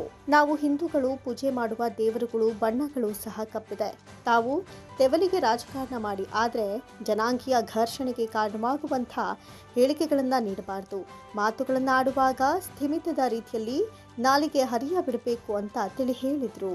ಸಿಎಂ ಸಿದ್ದರಾಮಯ್ಯ ಅವರು ತಮ್ಮ ಸಚಿವರನ್ನ ಹಿಡಿತದಲ್ಲಿ ಇಟ್ಟುಕೊಳ್ಳಬೇಕು. ಈ ರೀತಿ ಆಗದಂತೆ ಗಮನ ಹರಿಸಿ, ತಮ್ಮ ಸಚಿವರ ಬಾಯಿ ಹರಿಬಿಡದಂತೆ ಎಚ್ಚರ ವಹಿಸಿ, ತಕ್ಷಣವೇ ಜಮೀರ್ ಅವರ ಜಾಮೀನು ಪಡೆದು ಅವರ ವಿರುದ್ಧ ಸುಮೋಟೋ ಪ್ರಕರಣ ದಾಖಲಿಸಿ ಕ್ರಮ ಕೈಗೊಳ್ಳಬೇಕು ಮತ್ತು ಕ್ಷಮೆ ಯಾಚಿಸಬೇಕು ಅಂತ ಒತ್ತಾಯಿಸಿದರು. ಚನ್ನಪಟ್ಟಣ ಉಪಚುನಾವಣೆಯ ಸಂದರ್ಭದಲ್ಲಿ ನಮ್ಮ ಪಕ್ಷದ ನಾಯಕರ ಬಗ್ಗೆ, ನಮ್ಮ ವರಿಷ್ಠರುಗಳ ಬಗ್ಗೆ, ಈಗಿನ ಕಾಂಗ್ರೆಸ್ ಪಕ್ಷದ ಸಚಿವರುಗಳು ಅವಹೇಳನಕಾರಿ ರೀತಿಯಲ್ಲಿ ಮಾತಾಡ್ತಾ ಇರ್ತಕ್ಕಂಥ ತಮ್ಮ ಗಮನಕ್ಕೆಲ್ಲ ಬಂದಿದೆ. ಇದನ್ನು ಖಂಡತುಂಡವಾಗಿ ಪ್ರತಿಯೊಬ್ಬರು ಸಹ ಖಂಡಿಸಬೇಕಾದಂಥ ಅನಿವಾರ್ಯತೆ ನಮಗೆ ಬಂದಿದೆ. ವರ್ಣಭೇದ ಅಂತಕ್ಕಂಥದ್ದು ಈ ಪ್ರಪಂಚದಲ್ಲೇ ತೆಗೆದುಹಾಕಿದೆ. ಆಯಾಯ ಪ್ರದೇಶಗಳ ಹವಾಮಾನಕ್ಕೆ ಅನುಗುಣವಾಗಿ ಅಲ್ಲಿನ ಮನುಷ್ಯರು ರೂಪವನ್ನು ತಾಳ್ತಾ ಇರ್ತಾರೆ. ಈಗ ನಾನು ಸುರೇಶ್ ಗೌಡ, ನಾನು ಅಮೇರಿಕಕ್ಕೆ ಹೋದರೆ ಅಲ್ಲಿ ನನ್ನನ್ನು ಕರಿಯ ಅಂತಾರೆ. ಆ ಭಾವನೆ ಅವ್ರು ನೋಡ್ತಾರೆ, ಯಾಕೆಂದರೆ ಅವರಷ್ಟು ನಾವು ಕಲ್ಲರ್ ಬರೋದಕ್ಕಾಗೋದಿಲ್ಲ. ಆದರೆ ಇವತ್ತು ಒಬ್ಬ ಮನುಷ್ಯದ, ಅದರಲ್ಲೂ ಮಾಜಿ ಮುಖ್ಯಮಂತ್ರಿ, ಕೇಂದ್ರ ಸಚಿವರುಗಳನ್ನ ಅವರ ಬಣ್ಣದ ಬಗ್ಗೆ ಅಪಹೇಳನಕಾರಿ ಮಾಡ್ತಕ್ಕಂಥದ್ದು ಈ ಸರ್ಕಾರದ ಮಂತ್ರಿಗಳಿಗೆ ಘನತೆ ತರ್ತದ ಅಂತಕ್ಕಂಥದ್ದು ಪ್ರಶ್ನೆ. ಇವತ್ತು ನಾವೆಲ್ಲ ಹಿಂದೂಗಳು, ನಾವು ಪೂಜೆ ಮಾಡ್ತಕ್ಕಂಥ ದೇವ್ರುಗಳ ಬಣ್ಣ ಕಪ್ಪಿರ್ತದೆ. ನಮಗೆ ಗೊತ್ತಿರೋ ಪ್ರಕಾರ ಶ್ರೀಕೃಷ್ಣ ಪರಮಾತ್ಮನ ಬಣ್ಣ ಕಪ್ಪಿರ್ತದೆ, ಶ್ರೀರಾಮನ ಬಣ್ಣ ಕಪ್ಪಿದೆ, ಮಹಾವಿಷ್ಣು ಬಣ್ಣ ಕಪ್ಪಿದೆ, ದುರ್ಗಾ ಮಾತೆದು ಕಪ್ಪಿದೆ. ಈ ಸರ್ಕಾರದ ಮಂತ್ರಿಗಳು ತಮ್ಮ ತೆವಲಿಗೋಸ್ಕರ, ರಾಜಕಾರಣಕ್ಕೋಸ್ಕರ ರಾಜಕಾರಣವನ್ನು ಎಲ್ಲಿಗೆ ತೆಗೆದುಕೊಂಡು ಹೋಗಬೇಕು ಮಾಡಿದ್ದಾರೆ. ಇದು ಕೊನೆ ಇಲ್ವಾ? ಈ ರೀತಿಯ ನಿಂದನಾಕಾರ ಭಾಷಣಗಳನ್ನ ಮಾಡ್ಕೊಂಡು ಕುಳ್ತಿದ್ದಾರಲ್ಲ, ಇದು ಸರಿನಾ? ಇದಕ್ಕೆ ಉತ್ತರವನ್ನು ಕೊಡ್ತಾರೆ ಸಾರ್ವಜನಿಕ. ಆದರೆ ಎಲ್ಲ ಒಂದು ಕಡೆ ಜನಾಂಗೀಯ ಘರ್ಷಣೆಗೆ ಕಾರಣ ಮಾಡ್ತಕ್ಕಂಥ ಒಂದು ರೀತಿಯ ಭಯೋತ್ಪಾದಕರ ಹೇಳಿಕೆಗಳನ್ನ ಕೊಡ್ತಕ್ಕಂಥದ್ದು ಈ ಸರ್ಕಾರದಲ್ಲಿ ಇರ್ತಕ್ಕಂಥ ಶಾಸಕರುಗಳಿಗೆ. ಸನ್ಮಾನ್ಯ ಮುಖ್ಯಮಂತ್ರಿಗಳು ಅವರ ಸಂಪುಟದ ದರ್ಜೆಯ ಸಚಿವರುಗಳನ್ನ ಹಿಡಿತದಲ್ಲಿ ಇಟ್ಕೊಳ್ಳೋಕ್ಕಾಗಲಿಲ್ಲ ಅಂದರೆ ಯಾರೋ ಮಾತಾಡಿದ್ರು ಏನೋ ಆಯಿತು ಅಂತಕ್ಕಂಥದ್ದಲ್ಲ. ಇದನ್ನು ಸಾರ್ವಜನಿಕವಾಗಿ ಮಾತನಾಡ್ತಕ್ಕಂಥದ್ದು. ಇವರು ಮಾತಾಡಿದ್ದಾರೆ. ಈಗ ಅವ್ರ ಪಕ್ಷದಲ್ಲೂ ಹಲವಾರು ಅತ್ಯುನ್ನತ ನಾಯಕರಿದ್ದಾರೆ, ಅವ್ರ ಬಗ್ಗೆ ಏನಂತ ಕರೀತಾರೆ ಇವರು? ಎಲ್ಲ ಪಕ್ಷದವರು ಆ ರೀತಿ ಇರ್ತಾರೆ.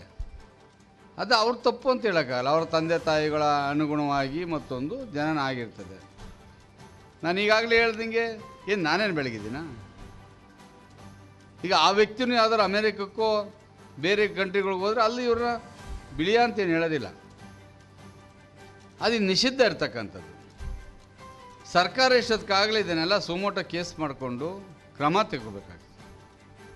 ನಾನು ಒತ್ತಾಯ ಮಾಡ್ತಾ ಇದ್ದೇನೆ, ತತ್ಕ್ಷಣದಿಂದ ಮಾನ್ಯ ಮುಖ್ಯಮಂತ್ರಿಗಳು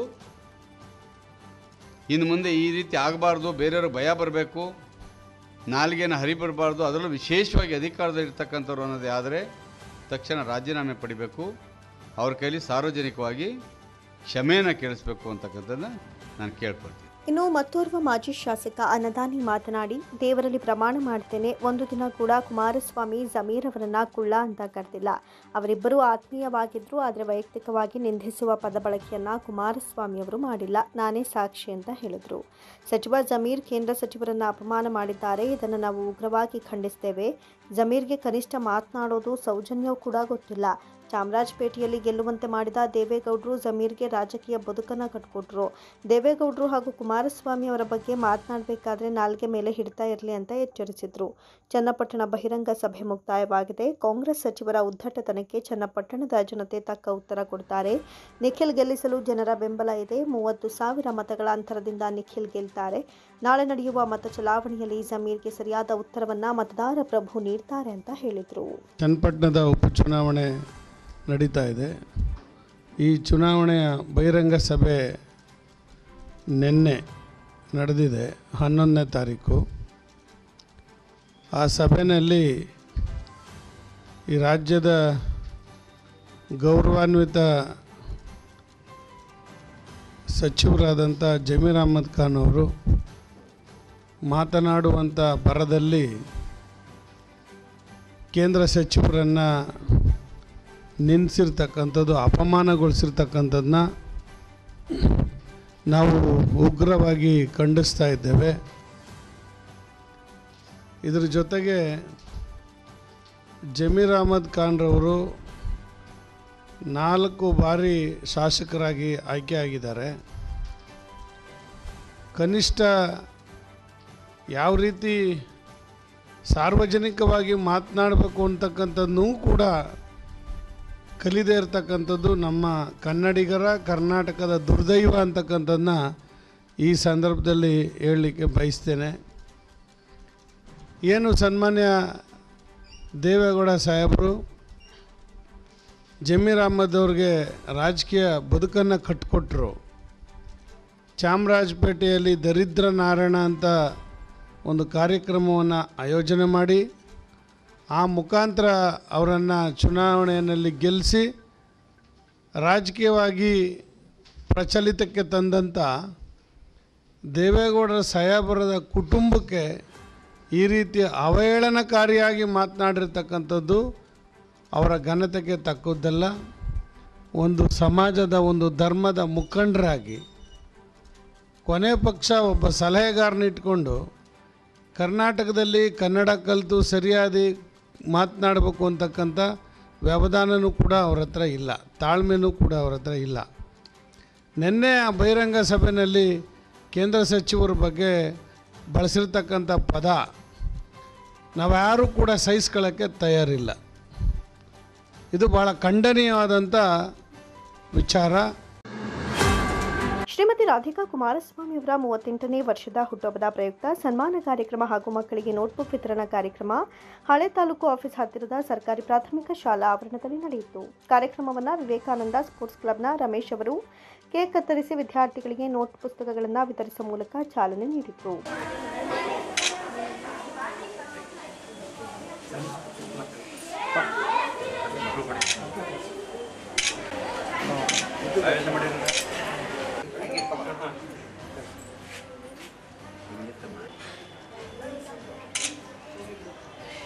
ನಂತರ ಮಾತನಾಡಿದ ಅವರು, ರಾಧಿಕಾ ಕುಮಾರಸ್ವಾಮಿ ಅವರ 38ನೇ ವರ್ಷದ ಹುಟ್ಟುಹಬ್ಬದ ಪ್ರಯುಕ್ತ ಮಕ್ಕಳಿಗೆ ನೋಟ್ಬುಕ್ ವಿತರಣೆ ಮಾಡಿರುವುದು ಉತ್ತಮ ಕೆಲಸ.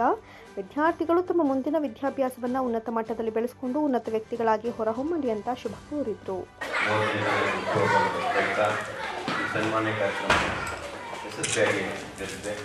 ಈ ಸಂದರ್ಭದಲ್ಲಿ ವಿದ್ಯಾರ್ಥಿಗಳು ತಮ್ಮ ಮುಂದಿನ ವಿದ್ಯಾಭ್ಯಾಸವನ್ನು ಉನ್ನತ ಮಟ್ಟದಲ್ಲಿ ಬೆಳೆಸಿಕೊಂಡು ಉನ್ನತ ವ್ಯಕ್ತಿಗಳಾಗಿ ಹೊರಬರಲಿ ಅಂತ ಹೇಳ್ತಾ ಒಂದು ಕಾರ್ಯಕ್ರಮ ಯಶಸ್ವಿಯಾಗಿ ನಡೆಸಿಕೊಟ್ಟ ಎಲ್ಲ ಗಣ್ಯರಿಗೆ ಹಾಗೂ ಶಾಲೆಯ ಆಡಳಿತ ಮಂಡಳಿಯವರು, ಶಾಲಾ ಶಿಕ್ಷಕರು ಬಸವತತ್ವ ಪ್ರಚಾರಕರಾದ ಚೌಹಳ್ಳಿ ಲಿಂಗರಾಜಪ್ಪ ಅವರು ಮಾತನಾಡಿ, ವಿದ್ಯಾರ್ಥಿಗಳು ವಿದ್ಯಾವಂತನಾಗಲು ದಿಟ್ಟ ಗುರಿ ಹೊಂದಿರಬೇಕು.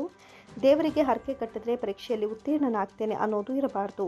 ನಿಮ್ಮಲ್ಲಿ ಸ್ವಯಂ ಧೈರ್ಯದಿಂದ ಶಾಲೆಯಲ್ಲಿ ಶಿಕ್ಷಕರು ಹೇಳಿಕೊಟ್ಟಿದ್ದನ್ನು ಮನೆಯಲ್ಲೂ ಸಹ ಕಲಿತರೆ ಮಾತ್ರ ನಿಮ್ಮ ವಿದ್ಯಾರ್ಥಿ ಜೀವನದಲ್ಲಿ ಸಾರ್ಥಕತೆಯನ್ನು ಸಾಧಿಸಬಹುದು ಅಂತ ತಿಳಿಸಿದರು. ತೇರ್ಗಡೆಯಾಗುತ್ತೀರಿ. ನಿಮ್ಮ ಆಸೆ ಏನಾಗಬೇಕು? ನಾನು ವಿದ್ಯಾವಂತನಾಗಬೇಕು ಅನ್ನುವಂತಹ ದಿಟ್ಟ ಹೆಜ್ಜೆ ನಿಮ್ಮಲ್ಲಿರಬೇಕು. ಯಾವ ಕಾರಣಕ್ಕೂ ನಾನು ದೇವರಿಗೆ ಕೈ ಮುಗಿದ್ಬಿಟ್ರೆ ನಾನು ಪರೀಕ್ಷೆಯಲ್ಲಿ ಪಾಸ್ ಆಗ್ತೀನಿ, ನಾನು ಹರಕೆ ಕಟ್ಕೊಂಡ್ರೆ ಪರೀಕ್ಷೆಯಲ್ಲಿ ಪಾಸ್ ಆಗ್ತೀನಿ, ಇದು ಇರಬಾರ್ದು. ನಿಮ್ಮಲ್ಲಿ ಏನಿರಬೇಕು? ಸ್ವಯಂ ಧೈರ್ಯ ಇರಬೇಕು. ಮಾಸ್ಟರ್ ಹೇಳ್ಕೊಟ್ಟದ್ದನ್ನು ಬೆಳಗ್ಗೆ ಮನೆಗೆ ಹೋದ ತಕ್ಷಣ ನೀವು ಒಮ್ಮೆ ಓದಬೇಕು. ಆಗ ಮಾತ್ರ ನೀವು ವಿದ್ಯಾರ್ಥಿ ಜೀವನದಲ್ಲಿ ಸಾರ್ಥಕತೆಯನ್ನು ಸಾಧಿಸಬಹುದು. ರಾಧಿಕಾ ಕುಮಾರಸ್ವಾಮಿ ಅಭಿಮಾನಿ, ಗೋರಕ್ಷಕ ಮತ್ತು ಸಮಾಜ ಸೇವಕರಾದ ವೆಂಕಟೇಶ್ ಅವರು ಮಾತನಾಡಿ, ರಾಧಿಕಾ ಕುಮಾರಸ್ವಾಮಿ ಅವರು ಇನ್ನೂ ಹೆಚ್ಚು ಸಿನಿಮಾಗಳಲ್ಲಿ ನಟಿಸಲಿ. ಅವರು ಸಿನಿಮಾ ಕ್ಷೇತ್ರದ ಜೊತೆಗೆ ಸಮಾಜಮುಖಿ ಕಾರ್ಯಗಳನ್ನು ಮಾಡ್ತಿದ್ದಾರೆ. ಅವರ ಆಶಯದಂತೆ ಅವರ ಹುಟ್ಟುಹಬ್ಬದ ಪ್ರಯುಕ್ತ ಶಾಲಾ ಮಕ್ಕಳಿಗೆ ನೋಟ್ಬುಕ್ ವಿತರಣೆ ಮಾಡಿದ್ದೇವೆ ಅಂತ ಶುಭ ಕೋರಿದರು. 38ನೇ ವರ್ಷದ ಹುಟ್ಟುಹಬ್ಬದ ಕಾರ್ಯಕ್ರಮವನ್ನು ಮಂಡ್ಯ ಆಡಳಿತಾತ್ಮಕ ಸರ್ಕಾರಿ ಶಾಲೆಯ ಮಕ್ಕಳ ಸಮ್ಮುಖದಲ್ಲಿ ಅದ್ದೂರಿಯಾಗಿ ಆಚರಿಸಲಾಯಿತು. ಅದೇ ಸಂದರ್ಭದಲ್ಲಿ ಮಕ್ಕಳಿಗೆ ನೋಟ್ಬುಕ್ ವಿತರಣೆ ಮಾಡಲಾಗಿತ್ತು. ಇವತ್ತು ಎಲ್ಲ ಸುಮಾರು ಅಭಿಮಾನಿಗಳೆಲ್ಲ ಸೇರಿ ಇವತ್ತು ರಾಧಿಕಾ ಕುಮಾರಸ್ವಾಮಿ ಹುಟ್ಟುಹಬ್ಬವನ್ನು ಅದ್ದೂರಿಯಾಗಿ ಆಚರಿಸ್ತಾ ಇದ್ದಾರೆ. ಅವರಿಗೆ ಹೃತ್ಪೂರ್ವಕವಾದ ವಂದನೆಯನ್ನು ಸಲ್ಲಿಸ್ತೀರಿ ನಮ್ಮ ಕುಟುಂಬದ ವತಿಯಿಂದ, ನನ್ನ ವತಿಯಿಂದ. ಈ ಒಂದು ವೈದ್ಯರಿಂದ ಬಂದಿದ್ದು ಸುಮಾರು ಜನ ಅಭಿಮಾನಿಗಳೆಲ್ಲ ಬಂದಿದ್ರು. ನಾನು ಬಹಳ ಖುಷಿಯಾಯಿತು. ಅದೇ ತರ ಅವರು ಬರ್ತಾ ಇದ್ರೆ, ಆ ಫಿಲಮ್ಗಳನ್ನ ನೋಡ್ತಾ ಇದ್ರೆ ಅವರು ಪುಸ್ತಕ ಇನ್ನೂ ಫಿಲಮ್ ಮಾಡಿ ನಮ್ಮ ಅಭಿಮಾನಿಗಳನ್ನ ಒಂದು ಇಂಪಾರ್ಟೆಂಟ್ ಅಂತ ಅವ್ರಿಗೊಂದು ಆಸೆ ಇರ್ತದೆ. ಅವ್ರ ಪುಸ್ತಕ ನಮ್ಮ ರಾಧಿಕಾ ಕುಮಾರಸ್ವಾಮಿ ಅವ್ರಿಗೂ ನನ್ನ ಪರವಾಗಿ ವಂದನೆಗಳು. ಸಾಲ ಮಕ್ಕಳಿಗೆ ಇವತ್ತು ಸಾಲ ಮಕ್ಕಳು ಭಾಳ ಶ್ರದ್ಧೆಯಿಂದ ಇದ್ದಾರೆ. ನನಗೆ ಸುಮಾರು ಜನ ಸಿಗ್ತಾ ಇರ್ತಾರೆ. ಅವ್ರ ತಂದೆ ತಾಯಿಗಳೆಲ್ಲ ಎಷ್ಟು ಕಷ್ಟದಿಂದ ಬೆಳೆಸ್ತಾ ಇದ್ದಾರೆ. ಅವ್ರು ಎಷ್ಟೇ ಕಷ್ಟಪಟ್ಟು ನಮ್ಮ ಮಕ್ಕಳು ನಮ್ಮಷ್ಟು ಕಷ್ಟಪಡಬೇಕು ಅಂತ ಹೇಳಿ ಅವರು ಮಕ್ಕಳಿಗೆ ಪುಸ್ತಕ, ಪೆನ್ನು, ಬೀಜು ಎಲ್ಲರೂ ಕೊಟ್ಟು ಅವ್ರನ್ನ ಶಾಲೆಯಲ್ಲಿ ಓದಿಸ್ತಾ ಇದ್ದಾರೆ. ಫಸ್ಟ್ ಆ ಮಕ್ಕಳು ಏನ್ ಮಾಡಬೇಕು ಅಂತ ತಂದೆ ತಾಯಿಗೆ ಒಂದು ಒಳ್ಳೆ ಗೌರವ ಕಲಿಸಬೇಕು, ಅವ್ರ ಆಸೆ ಆಗುವಂತ ಈಡೇರಿಸಬೇಕು ಅಂತ ಹೇಳಿ ಮಕ್ಕಳಿಗೆ ನನ್ನ ಅಭಿನಂದನೆ ಸಲ್ಲಿಸ್ತಾ ಇದ್ದೀನಿ. ಈ ಸಂದರ್ಭದಲ್ಲಿ ವಿವೇಕಾನಂದ ಸ್ಪೋರ್ಟ್ಸ್ ಕ್ಲಬ್ ನಿರ್ದೇಶಕರಾದ ಶಿವಣ್ಣ, ಮೌಲಾನಾ ಆಜಾದ್, ಶಾಲೆಯ ಪ್ರಾಂಶುಪಾಲರಾದ ನಂದಿನಿ, ಮುಖ್ಯ ಶಿಕ್ಷಕರಾದ ನಾಗರಾಜು, ಪವಿತ್ರ ಸೇರಿದಂತೆ ಇನ್ನಿತರರು ಹಾಜರಿದ್ದರು. ಕೇಂದ್ರ ಸಚಿವ ಹಾಗೂ ಮಾಜಿ ಮುಖ್ಯಮಂತ್ರಿ ಎಚ್.ಡಿ. ಕುಮಾರಸ್ವಾಮಿ ಅವರನ್ನ ಕರಿಯ ಅಂತ ಸಂಬೋಧಿಸಿ ಜನಾಂಗೀಯ ನಿಂದನೆ ಮಾಡಿರುವ ಸಚಿವ ಜಮೀರ್ ಅಹಮದ್ ಖಾನ್ ಅವರ ಹೇಳಿಕೆಯನ್ನ ಖಂಡನಾರ್ಹ ಅಂತ ಜಿಲ್ಲಾ ಒಕ್ಕಲಿಗ ಸಂಘದ ಅಧ್ಯಕ್ಷ ತಿಮ್ಮೇಗೌಡ ಆಕ್ರೋಶ ವ್ಯಕ್ತಪಡಿಸಿದರು. ಸುದ್ದಿಗೋಷ್ಠಿಯಲ್ಲಿ ಮಾತನಾಡಿದ ಅವರು, ಸಚಿವ ಜಮೀರ್ ಅಹಮದ್ ಖಾನ್ ಅವರು ಗೌರವಾರ್ಹ ಸ್ಥಾನದಲ್ಲಿದ್ದು ಚನ್ನಪಟ್ಟಣದ ಚುನಾವಣಾ ಪ್ರಚಾರ ಭಾಷಣದಲ್ಲಿ ಕೇಂದ್ರ ಸಚಿವರ ವಿರುದ್ಧ ಈ ರೀತಿ ಮಾತನಾಡಿರುವುದು ಸರಿಯಲ್ಲ ಅಂತ ಖಂಡನೆ ವ್ಯಕ್ತಪಡಿಸಿದರು. ಈ ರೀತಿಯಾಗಿ ಉರ್ದುವಿನಲ್ಲಿ ಮಾತನಾಡಿ, ಕುಮಾರಸ್ವಾಮಿ, ನಿನ್ನ ಕುಟುಂಬವನ್ನು ಖರೀದಿ ಮಾಡ್ತೇನೆ ಎಂದಿದ್ದು ಮಂಡ್ಯದಲ್ಲಿ ಸಾಮರಸ್ಯದಿಂದ ಎಲ್ಲ ಧರ್ಮದವರು ಒಂದುಗೂಡಿದ್ದು ನಮ್ಮ ನಡುವೆ ಸೌಹಾರ್ದತೆ ಕದಡದಂತೆ ಮಾತಿನ ಮೇಲೆ ಹಿಡಿತ ಹೊಂದಬೇಕು ಅಂತ ಎಚ್ಚರಿಸಿದರು. ಒಬ್ಬ ಒಕ್ಕಲಿಗ ನಾಯಕನ ವಿರುದ್ಧ ಕೇವಲವಾಗಿ ಮಾತನಾಡುವುದರ ಮುಖಾಂತರ ಒಕ್ಕಲಿಗ ಜನಾಂಗಕ್ಕೆ ಮಾಡಿರುವ ಅಪಮಾನ ಹಾಗೂ ಇಡೀ ಹಿಂದೂ ಜನಾಂಗಕ್ಕೆ ಮಾಡಿರುವ ಅವಮಾನವಾಗಿದ್ದು ಕೂಡಲೇ ಸಚಿವ ಜಮೀರ್ ಅಹಮದ್ ಖಾನ್ ಕ್ಷಮೆ ಕೇಳಬೇಕು, ಜೊತೆಗೆ ತಮ್ಮ ಸಚಿವ ಸ್ಥಾನಕ್ಕೆ ರಾಜೀನಾಮೆ ನೀಡಬೇಕು, ಇಲ್ಲವಾದಲ್ಲಿ ಉಗ್ರ ಹೋರಾಟ ಮಾಡಲಾಗುತ್ತೆ ಅಂತ ಕಿಡಿಕಾರಿದ್ರು. ನಮ್ಮ ನಾಯಕರು, ಈ ರಾಜ್ಯದ ಮಾಜಿ ಮುಖ್ಯಮಂತ್ರಿಗಳು, ಕೇಂದ್ರದ ಸಚಿವರು ಆದಂಥ ಎಚ್.ಡಿ. ಕುಮಾರಸ್ವಾಮಿ ಅವರ ವಿರುದ್ಧ ಚುನಾವಣಾ ಪ್ರಚಾರದಲ್ಲಿ ಜಮೀರ್ ಅಹಮದ್ ಖಾನ್ರವರು ಮಾತಿನ ಬರದಲ್ಲಿ, ಚುನಾವಣಾ ಪ್ರಚಾರದ ಅಬ್ಬರದಲ್ಲಿ ಮಾತಾಡ್ತಕ್ಕಂಥ ಸಂದರ್ಭದಲ್ಲಿ ನಮ್ಮ ಎಚ್.ಡಿ. ಕುಮಾರಸ್ವಾಮಿಯವ್ರನ್ನ ಕರಿಯ ಕುಮಾರಸ್ವಾಮಿ ಅಂತಕ್ಕಂಥ ಒಂದು ಜನಾಂಗೀಯ ನಿಂದನೆಯನ್ನು ಮಾಡ್ತಕ್ಕಂಥ ವಿಚಾರವಾಗಿ ನಾನು ಇದನ್ನು ಖಂಡನೆ ಮಾಡ್ತೀನಿ. ಚುನಾವಣೆಗಳು ಬರ್ತವೆ ಹೋಗ್ತಾರೆ, ಅವರು ಯಾವುದೇ ಪಕ್ಷ ಆಗಿರಲಿ ಮತ್ತೊಂದಿರಲಿ, ಚುನಾವಣೆಯನ್ನು ಬಿಟ್ಟು ಆದರೆ ಒಬ್ಬ ರಾಜ್ಯದ ನಾಯಕರುಗಳನ್ನ, ಒಬ್ಬ ಜನಾಂಗದ ಲೀಡರ್ನ ಈ ಥರ ಒಂದು ಅವೇಳನಕರವಾಗಿ ಮಾತಾಡ್ತಕ್ಕಂಥದ್ದನ್ನು ನಾನು ಭಾಳ ಖಂಡಿಸ್ತೀವಿ. ನಮ್ಮ ಇಡೀ ಜಿಲ್ಲೆ ಜನಾಂಗ ಮತ್ತು ಜಿಲ್ಲಾ ಒಕ್ಕಲಿಗರ ಸಂಘ ಈ ಒಂದು ವಿಚಾರವನ್ನು ಖಂಡಿಸುತ್ತದೆ. ಚುನಾವಣಾ ಪ್ರಚಾರದಲ್ಲಿ ಮಾತಾಡಬೇಕಾದ್ರೆ ಕುಮಾರಸ್ವಾಮಿಯವ್ರನ್ನ ಕುಮಾರಸ್ವಾಮಿ ನಿನ್ನ ರೇಟ್ ಎಷ್ಟು, ನಿನ್ನನ್ನು ಕೊಂಡ್ಕೊಳ್ತೀನಿ ಅಂತ ಹೇಳ್ತಕ್ಕಂಥ ಜಮೀರ್ ಅಹಮದ್ ಖಾನ್ ಅವರ ಈ ಒಂದು ಮಾತನ್ನು ನಾವು ಭಾಳ ವಿರೋಧವಾಗಿ ಭಾಳ ಕಠೋರವಾಗಿ ಖಂಡಿಸ್ತೀವಿ. ನಾನು ಒಂದು ಮಾತು ಹೇಳ್ತೀನಿ ಗೌರವಾನ್ವಿತ ಸಚಿವರಾದಂಥ ಜಮೀರ್ ಖಾನ್ರವರೇ ದಯಮಾಡಿ ಈ ಥರ ಮಾತುಗಳನ್ನ ಆಡ್ತಕ್ಕಂಥದ್ದು, ಈ ಥರ ಒಂದು ಪ್ರಚೋದನೆಯ ಹೇಳಿಕೆಗಳನ್ನ ಕೊಡ್ತಕ್ಕಂಥದ್ದನ್ನ ದಯಮಾಡಿ ಬಿಡಿ. ನೀವು ಗೌರವಾನ್ವಿತ ಸರ್ಕಾರದಲ್ಲಿ ಕೆಲಸ ಮಾಡ್ತಾಯಿದ್ದೀರಾ, ಸರ್ಕಾರದ ಕೆಲಸಗಳನ್ನ ಮಾಡಿ. ಅದನ್ನು ಬಿಟ್ಟು ಈ ಥರ ಜನಾಂಗದ ವಿಚಾರವಾಗಿ, ಮತಾಂತರ ವಿಚಾರವಾಗಿ ದಯಮಾಡಿ ಕೋಮಗಲಭೆಗಳನ್ನ ಮಾಡ್ತಕ್ಕಂಥದ್ದು, ಸೃಷ್ಟಿ ಮಾಡ್ತಕ್ಕಂಥದ್ದನ್ನ ದಯಮಾಡಿ ನೀವು ಮಾಡಬೇಡಿ ಅಂತೇಳಿ ಅವ್ರನ್ನ ನಾನು ಗೌರವಿತವಾಗಿ ಕೇಳ್ಕೊತಾ ಇದ್ದೀನಿ. ಇವತ್ತು ಏನಂತ ಹೇಳಿದ್ರೆ, ಕುಮಾರಸ್ವಾಮಿಯವ್ರ ಕುಟುಂಬವನ್ನು, ಒಂದು ಒಕ್ಕಲಿಗ ಜನಾಂಗದ ನಾಯಕರನ್ನ, ಅವರ ಕುಟುಂಬನ ನಾನು ರೇಟನ್ನು ಫಿಕ್ಸ್ ಮಾಡ್ತೀನಿ, ನಾನು ಅವ್ರನ್ನ ಖರೀದಿ ಮಾಡ್ತೀನಿ ಅಂತಕ್ಕಂಥ ಮಾತು ನಿಮಗೆ ಶೋಭೆ ತರುವಂಥದ್ದಲ್ಲ. ಆ ಥರ ಮಾತನ್ನು ಆಡೋದಕ್ಕೆ ನಿಮಗೆ ನಾವು ಖಂಡಿತ ನಾವು ವಿರೋಧ ಮಾಡ್ತೀವಿ. ಯಾಕೆಂದರೆ ಅದು ನಮ್ಮ ದೇವೇಗೌಡರಾಗಿರ್ಬೋದು, ಗೌರವಾನ್ವಿತ ಕುಮಾರಸ್ವಾಮಿಯವರಾಗ್ಬೋದು, ನಮ್ಮ ಒಕ್ಕಲಿಗ ಜನಾಂಗದ ಆಸ್ತಿ, ಈ ರಾಜ್ಯದ ಹಿಂದೂಗಳ ಆಸ್ತಿ ಅವರು. ಅಂಥ ಒಂದು ಆಸ್ತಿಗೆ ನೀವು ಬೆಲೆ ಕಟ್ಟುವಂಥ ವಿಚಾರವಾಗಿ ನಾವು ನಿಮ್ಮನ್ನು ಕಠೋರವಾಗಿ ಟೀಕೆಯನ್ನು ಮಾಡ್ತಕ್ಕಂಥ ಒಂದು ಉಗ್ರ ಪ್ರತಿಭಟನೆಯನ್ನು ಸಹ ಈ ಒಂದು ಲೆಕ್ಕಾಚಾರದಲ್ಲಿ ಮಾಡಬೇಕಾಗುತ್ತೆ ನಿಮ್ಮ ವಿರುದ್ಧ ಈ ಮಾತಿಗೆ ಅಂತೇಳಿ ನಾನು ಒಕ್ಕಲೂರಿಂದ ಇಡೀ ಜಿಲ್ಲಾ ಒಕ್ಕಲಿಗರ ಸಂಘ ಮತ್ತು ಮಂಡ್ಯ ಜಿಲ್ಲೆಯ ಜನತೆಯ ಪರವಾಗಿ, ಒಕ್ಕಲಿಗರ ಪರವಾಗಿ, ಹಿಂದೂಗಳ ಪರವಾಗಿ ನಾನು ಒಂದು ಜಮೀರ್ ಅಹಮದ್ ಖಾನ್ ಅವರಲ್ಲಿ ನಾನು ಒಂದು ಎಚ್ಚರಿಕೆಯನ್ನು ನೀಡುವಂಥ ಒಂದು ಪ್ರಯತ್ನವನ್ನು ಮಾಡ್ತಾ ಇದ್ದೀನಿ. ಸುದ್ದಿಗೋಷ್ಠಿಯಲ್ಲಿ ಕೆಂಪರಾಜು, ಚನ್ನೇಗೌಡ, ಶ್ರೀಧರ್, ನಿಂಗರಾಜು ಹಾಜರಿದ್ದರು. ಕೇಂದ್ರ ಸಚಿವ ಎಚ್ಡಿಕೆ ವಿರುದ್ಧ ಸಚಿವ ಜಮೀರ್ ಅಹಮದ್ ಖಾನ್ ಅವರು ಮಾತನಾಡಿರುವುದು ತಪ್ಪು ಅಂತ ಮಂಡ್ಯದ ಪತ್ರಿಕಾ ಭವನದಲ್ಲಿ ಶಾಸಕ ಗಣಿಗ ರವಿಕುಮಾರ್ ಹೇಳಿಕೆ ನೀಡಿದರು. ಸುದ್ದಿಗಾರರೊಂದಿಗೆ ಮಾತನಾಡಿದ ಅವರು, ಯಾರು ಬಣ್ಣದಿಂದ ವ್ಯಕ್ತಿಯನ್ನು ನಿಂದಿಸಬಾರ್ದು, ಆ ರೀತಿ ಕರೆದಿರುವುದು ತಪ್ಪು, ಅದು ಅವರ ಘನತೆಗೆ ತಕ್ಕದ್ದಲ್ಲ. ಆ ರೀತಿ ಮಾತನಾಡಬಾರ್ದು, ತಪ್ಪು. ಕರಿಯಣ್ಣ, ಕುಳ್ಳಣ್ಣ ಅಂತ ವೈಯಕ್ತಿಕವಾಗಿ ಮಾತನಾಡಿಕೊಳ್ಳೋದು ಅಂತ ಅವರೇ ಹೇಳಿದ್ದಾರೆ. ಜಮೀರ್ ಅವರು ಮಾತನಾಡಿರೋದು ತಪ್ಪು. ಕೆಲವೊಮ್ಮೆ ಜನಪ್ರತಿನಿಧಿಗಳಿಗೆ ಮಾತಿನ ಮೇಲೆ ಹಿಡ್ತಾ ಇರಬೇಕು. ನಾವೇನು ಮಾತನಾಡ್ತೀವಿ ಅನ್ನೋದು ನಿಗಾ ಇರಬೇಕು. ಒಂದು ಬಾರಿ ಸರಿ, ಮತ್ತೆ ಮತ್ತೆ ರಿಪೀಟ್ ಆಗಬಾರ್ದು. ಅವರ ವೈಯಕ್ತಿಕ ನಿಂದನೆ, ಅದಕ್ಕೂ ಕಾಂಗ್ರೆಸ್ ಪಕ್ಷಕ್ಕೂ ಸಂಬಂಧವಿಲ್ಲ. ಚುನಾವಣೆ ಸಂದರ್ಭದಲ್ಲಿ ಟೀಕೆ ಟಿಪ್ಪಣಿ ಸಹಜ. ಟೀಕೆ ಟಿಪ್ಪಣಿ ಮೇಲೆ ಚುನಾವಣೆ ನಿರ್ಧಾರವಾಗುವುದಿಲ್ಲ ಎಂದರು. ಆ ಥರ ಕರೆದಿದ್ರೆ ಅದು ತಪ್ಪು. ಯಾರ ಬಣ್ಣದಿಂದ ವ್ಯಕ್ತಿಯನ್ನು ನಿಂದಿಸಬಾರ್ದು. ಅದು ಪಕ್ಷ ಏನೇ ಅಲ್ಲ, ಮಾತಾಡೋಕೆ ಕೊಟ್ಟರೆ ಇಲ್ಲ. ನಾನು ಒಂದೇ ಮಾತಲ್ಲಿ ಹೇಳಿದೆ ತಪ್ಪು ಅಂತ. ಅದು ಆ ರೀತಿ ಮಾತನಾಡೋದು ಯಾರೇ ಆಗಿರಲಿ, ಅದು ಅವ್ರ ಘನತೆಗೆ ತಕ್ಕದಲ್ಲ, ಅದು ತಪ್ಪು. ಅದು ಆ ರೀತಿ ಮಾತಾಡಬಾರ್ದು. ಅದ್ರ ಬಗ್ಗೆ ನೋಡೋಣ. ಬಟ್ ಆ ರೀತಿ ಮಾತಾಡಬಾರ್ದು ಅನ್ನೋದು ನನ್ನ ನಿಲುವು. ಅವ್ರು ಹೇಳಿದಾರಲ್ಲ, ನಾನು ಕರಿಯಣ್ಣ, ಅವ್ರು ಕೊಳ್ಳಣ್ಣ ಅಂತ ಏನೋ ವೈಯಕ್ತಿಕ ಮಾತಾಡ್ಕೋತಿದ್ರು ಅಂತ. ಅಲ್ಲ, ಅದು ನೀವು ಜಮೀರ್ ಅವ್ರ ಹತ್ರನೇ ಕೇಳಬೇಕು. ನಾನು ಒಂದೇ ಮಾತಲ್ಲಿ ಹೇಳಿದೆ, ಆ ಥರ ಮಾತಾಡಿರೋದು ತಪ್ಪು ಅಂತ. ಕೆಲವೊಮ್ಮೆ ಜನಪ್ರತಿನಿಧಿಗಳ ಮಾತಿನ ಮೇಲೆ ಇಡ್ತಾ ಇರಬೇಕು. ನಾವೇನು ಮಾತಾಡ್ತೀವಿ ಅನ್ನೋದು ನಮಗೆ ಗೊತ್ತಿರಬೇಕು. ಏನೋ ಒಂದು ಸರಿ ಓಕೆ, 2 ಸರಿ ಓಕೆ, ಸಲ ಅದು ರೀತಿ ಹೇಳಿದಾಗ ಅದು ಅವರು ಒಂದು ಪಕ್ಷದ ಪ್ರತಿನಿಧಿಸ್ತಾ ಇರ್ತಾರೆ. ಚುನಾವಣೆ ಸಂದರ್ಭದಲ್ಲಿ ಯಾರಾದರೂ ಸ್ಟಾರ್ ಪ್ರಚಾರಕರು ಬಂದಾಗ ಅದು ಆ ಪಕ್ಷದ ಮೇಲೆ ಅದು ಅವರ ವೈಯಕ್ತಿಕವಾದ ನಿಂದನೆ. ಅದಕ್ಕೂ ಕಾಂಗ್ರೆಸ್ ಪಕ್ಷಕ್ಕೂ ಸಂಬಂಧ ಇಲ್ಲ. ಆ ರೀತಿ ಹೇಳಲ್ಲ. ಯಾಕಂದರೆ ಚುನಾವಣೆಯಲ್ಲಿ ಟೀಕೆ ಟಿಪ್ಪಣಿಗಳು ಸಹಜ. ಆ ಟೀಕೆ ಟಿಪ್ಪಣಿಗಳ ಮೇಲೇ ಚುನಾವಣೆಯ ಫಲಿತಾಂಶ ನಿರ್ಧಾರ ಆಗುತ್ತೆ ಅನ್ನೋದು ತಪ್ಪು. ಈಗ ನೀವು ಹೇಳಿದ್ದಕ್ಕೆ ಅದಕ್ಕೆ ನಾನು ಉತ್ತರ ಕೊಟ್ಟಿದ್ದೀನಿ ಅಂತ ಅನಿಸುತ್ತೆ. ಒಕ್ಕಲಿಗ ಸಂಘದವರು ಜೆಡಿಎಸ್ಗೆ ಬೈದಾಗ ಮಾತ್ರ ರಿಯಾಕ್ಟ್ ಮಾಡೋದು, ಇದನ್ನು ನಾವು ಖಂಡಿಸ್ತೇವೆ. ಕಾಂಗ್ರೆಸ್ನವರಿಗೆ ಬೈದರೆ ಮನೇಲಿ ಮಲಗಿರ್ತಾರೆ. ಒಕ್ಕಲಿಗರ ಸಂಘ ಜೆಡಿಎಸ್ಗೆ ಅಡ ಇಟ್ಕೊಂಡಿದ್ರೆ ಏನು ಮಾಡೋಕ್ಕಾಗೋದಿಲ್ಲ. ಕಾಂಗ್ರೆಸ್ ಜೆಡಿಎಸ್ನಲ್ಲೂ ಒಕ್ಕಲಿಗರು ಇದ್ದಾರೆ. ಡಿ.ಕೆ. ಶಿವಕುಮಾರ್ಗೆ ಬೈದಾಗಲೂ ಮಾತನಾಡಬೇಕು. ಬರೀ ಕುಮಾರಸ್ವಾಮಿಗೆ ಬೈದರೆ ಮಾತ್ರ ಮಾತನಾಡೋದಲ್ಲ. ನೀವು ಜೆಡಿಎಸ್ ಮಾರಾಟವಾಗಿರುವ ಸಂಘ ಅಲ್ಲ. ಒಕ್ಕಲಿಗರ ಸಂಘ ಜೆಡಿಎಸ್ಗೆ ಬೈದಾಗ ಮಾತ್ರ ಮಾತನಾಡಿದ್ರೆ ಕೇಳೋಕೆ ನಾವು ಕಿವಿ ಮೇಲೆ ಹೂ ಇಟ್ಕೊಂಡಿಲ್ಲ. ನಾವು ಗೆದ್ದೇ ಗೆಲ್ತೀವಿ. ಯೋಗೇಶ್ವರ 10,000 ಅಂತರದಲ್ಲಿ ಗೆಲ್ತಾರೆ ಅಂತ ತಿಳಿಸಿದ್ರು. ಒಕ್ಕಲಿಗರ ಸಂಘದವ್ರು ಜನತಾದಳದವ್ರು ಮಾತ್ರ ಬೈದಾಗ ಮಾತ್ರ ರಿಯಾಕ್ಟ್ ಮಾಡೋದು, ಇದು ನಾವು ಖಂಡಿಸ್ತೀವಿ. ಕಾಂಗ್ರೆಸ್ ಅವರು ಬೈದರೆ ಮನೇಲಿ ಮಲಗಿರ್ತಾರೆ. ಒಕ್ಕಲಿಗರ ಸಂಘ ಜನತಾದಳವ್ರಿಗೆ ಅಡ ಇಟ್ಕೊಂಡಿದ್ರೆ ನಾವೇನು ಮಾಡೋಕ್ಕಾಗಲ್ಲ. ಕಾಂಗ್ರೆಸ್ಸಲ್ಲೂ ಒಕ್ಕಲಿಗರು ಇರ್ತಾರೆ, ಜನತಾದಳದಲ್ಲೂ ಒಕ್ಕಲಿಗರು ಇರ್ತಾರೆ. ಕಾಂಗ್ರೆಸ್ ಅವ್ರು ಬೈದಾಗಲೂ, ಡಿ.ಕೆ. ಶಿವಕುಮಾರ್ ಬೈದಾಗಲೂ ಮಾತಾಡಬೇಕು.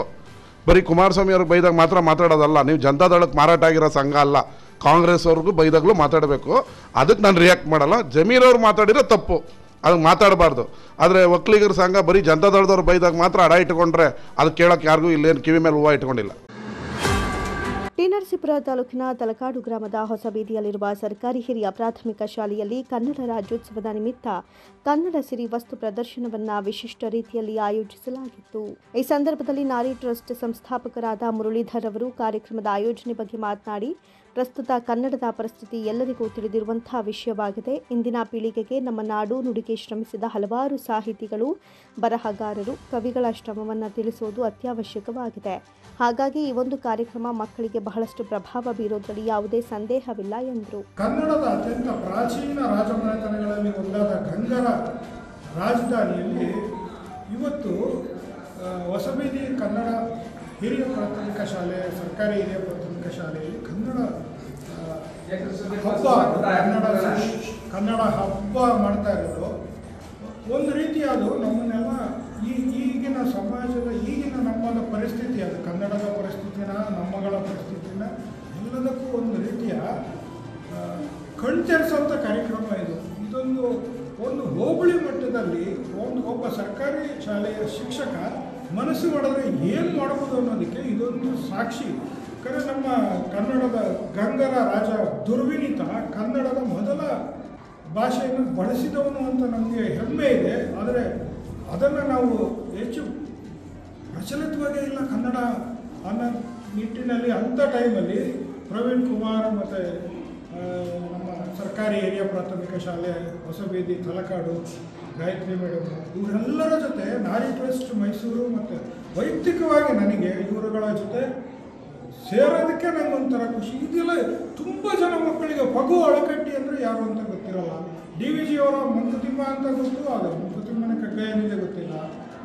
ಎಷ್ಟೊಂದು ಅನಾಮಿಕ ಕವಿಗಳು. ನಾನು ಮೊದಲಿಗೆ ಬೆಳಗ್ಗೆ ಬಂದು ಇಲ್ಲಿ ಫಸ್ಟು ಹೊಕ್ಕಾಗ ನನಗೆ ಅದೋ ಒಂದು ಬೇರೆ ಪ್ರಪಂಚ ಕಂಡಂಗಾಯಿತು. ಎಷ್ಟು ಖುಷಿ ಆಗ್ಬಿಟ್ಟೆ ಅಂದರೆ ನಾನು ನನ್ನ ಶಾಲಾ ದಿನಗಳಿಗೆ ಅಥವಾ ನನ್ನ ಶಾಲಾ ದಿನಗಳಿಗೆ ಹೋದಷ್ಟು ಖುಷಿ ಆಗ್ಬಿಡ್ತು. ನಾನು ಮಗುವಾಗಿ ಇದನ್ನೆಲ್ಲ ಎಷ್ಟು ಅನುಭವಿಸಿದ್ದೀನಿ, ಎಷ್ಟು ಖುಷಿ ಪಟ್ಟಿದ್ದೀನಿ ಅಂದರೆ ಇದನ್ನು ದಯವಿಟ್ಟು ಎಲ್ಲರೂ ಎಲ್ಲ ಶಾಲೆಗಳಲ್ಲಿ, ಸರ್ಕಾರಿ ಶಾಲೆಗಳಲ್ಲಿ ಈ ಥರದ್ದೊಂದು ಮಾದರಿ ಕಾರ್ಯಕ್ರಮವನ್ನು ಅಳವಡಿಸಿಕೊಂಡು ಮಾಡಿದರೆ ನಮ್ಮ ಕನ್ನಡ ರಾಜ್ಯೋತ್ಸವ ಒಂದು ಅರ್ಥಪೂರ್ಣವಾಗಿ.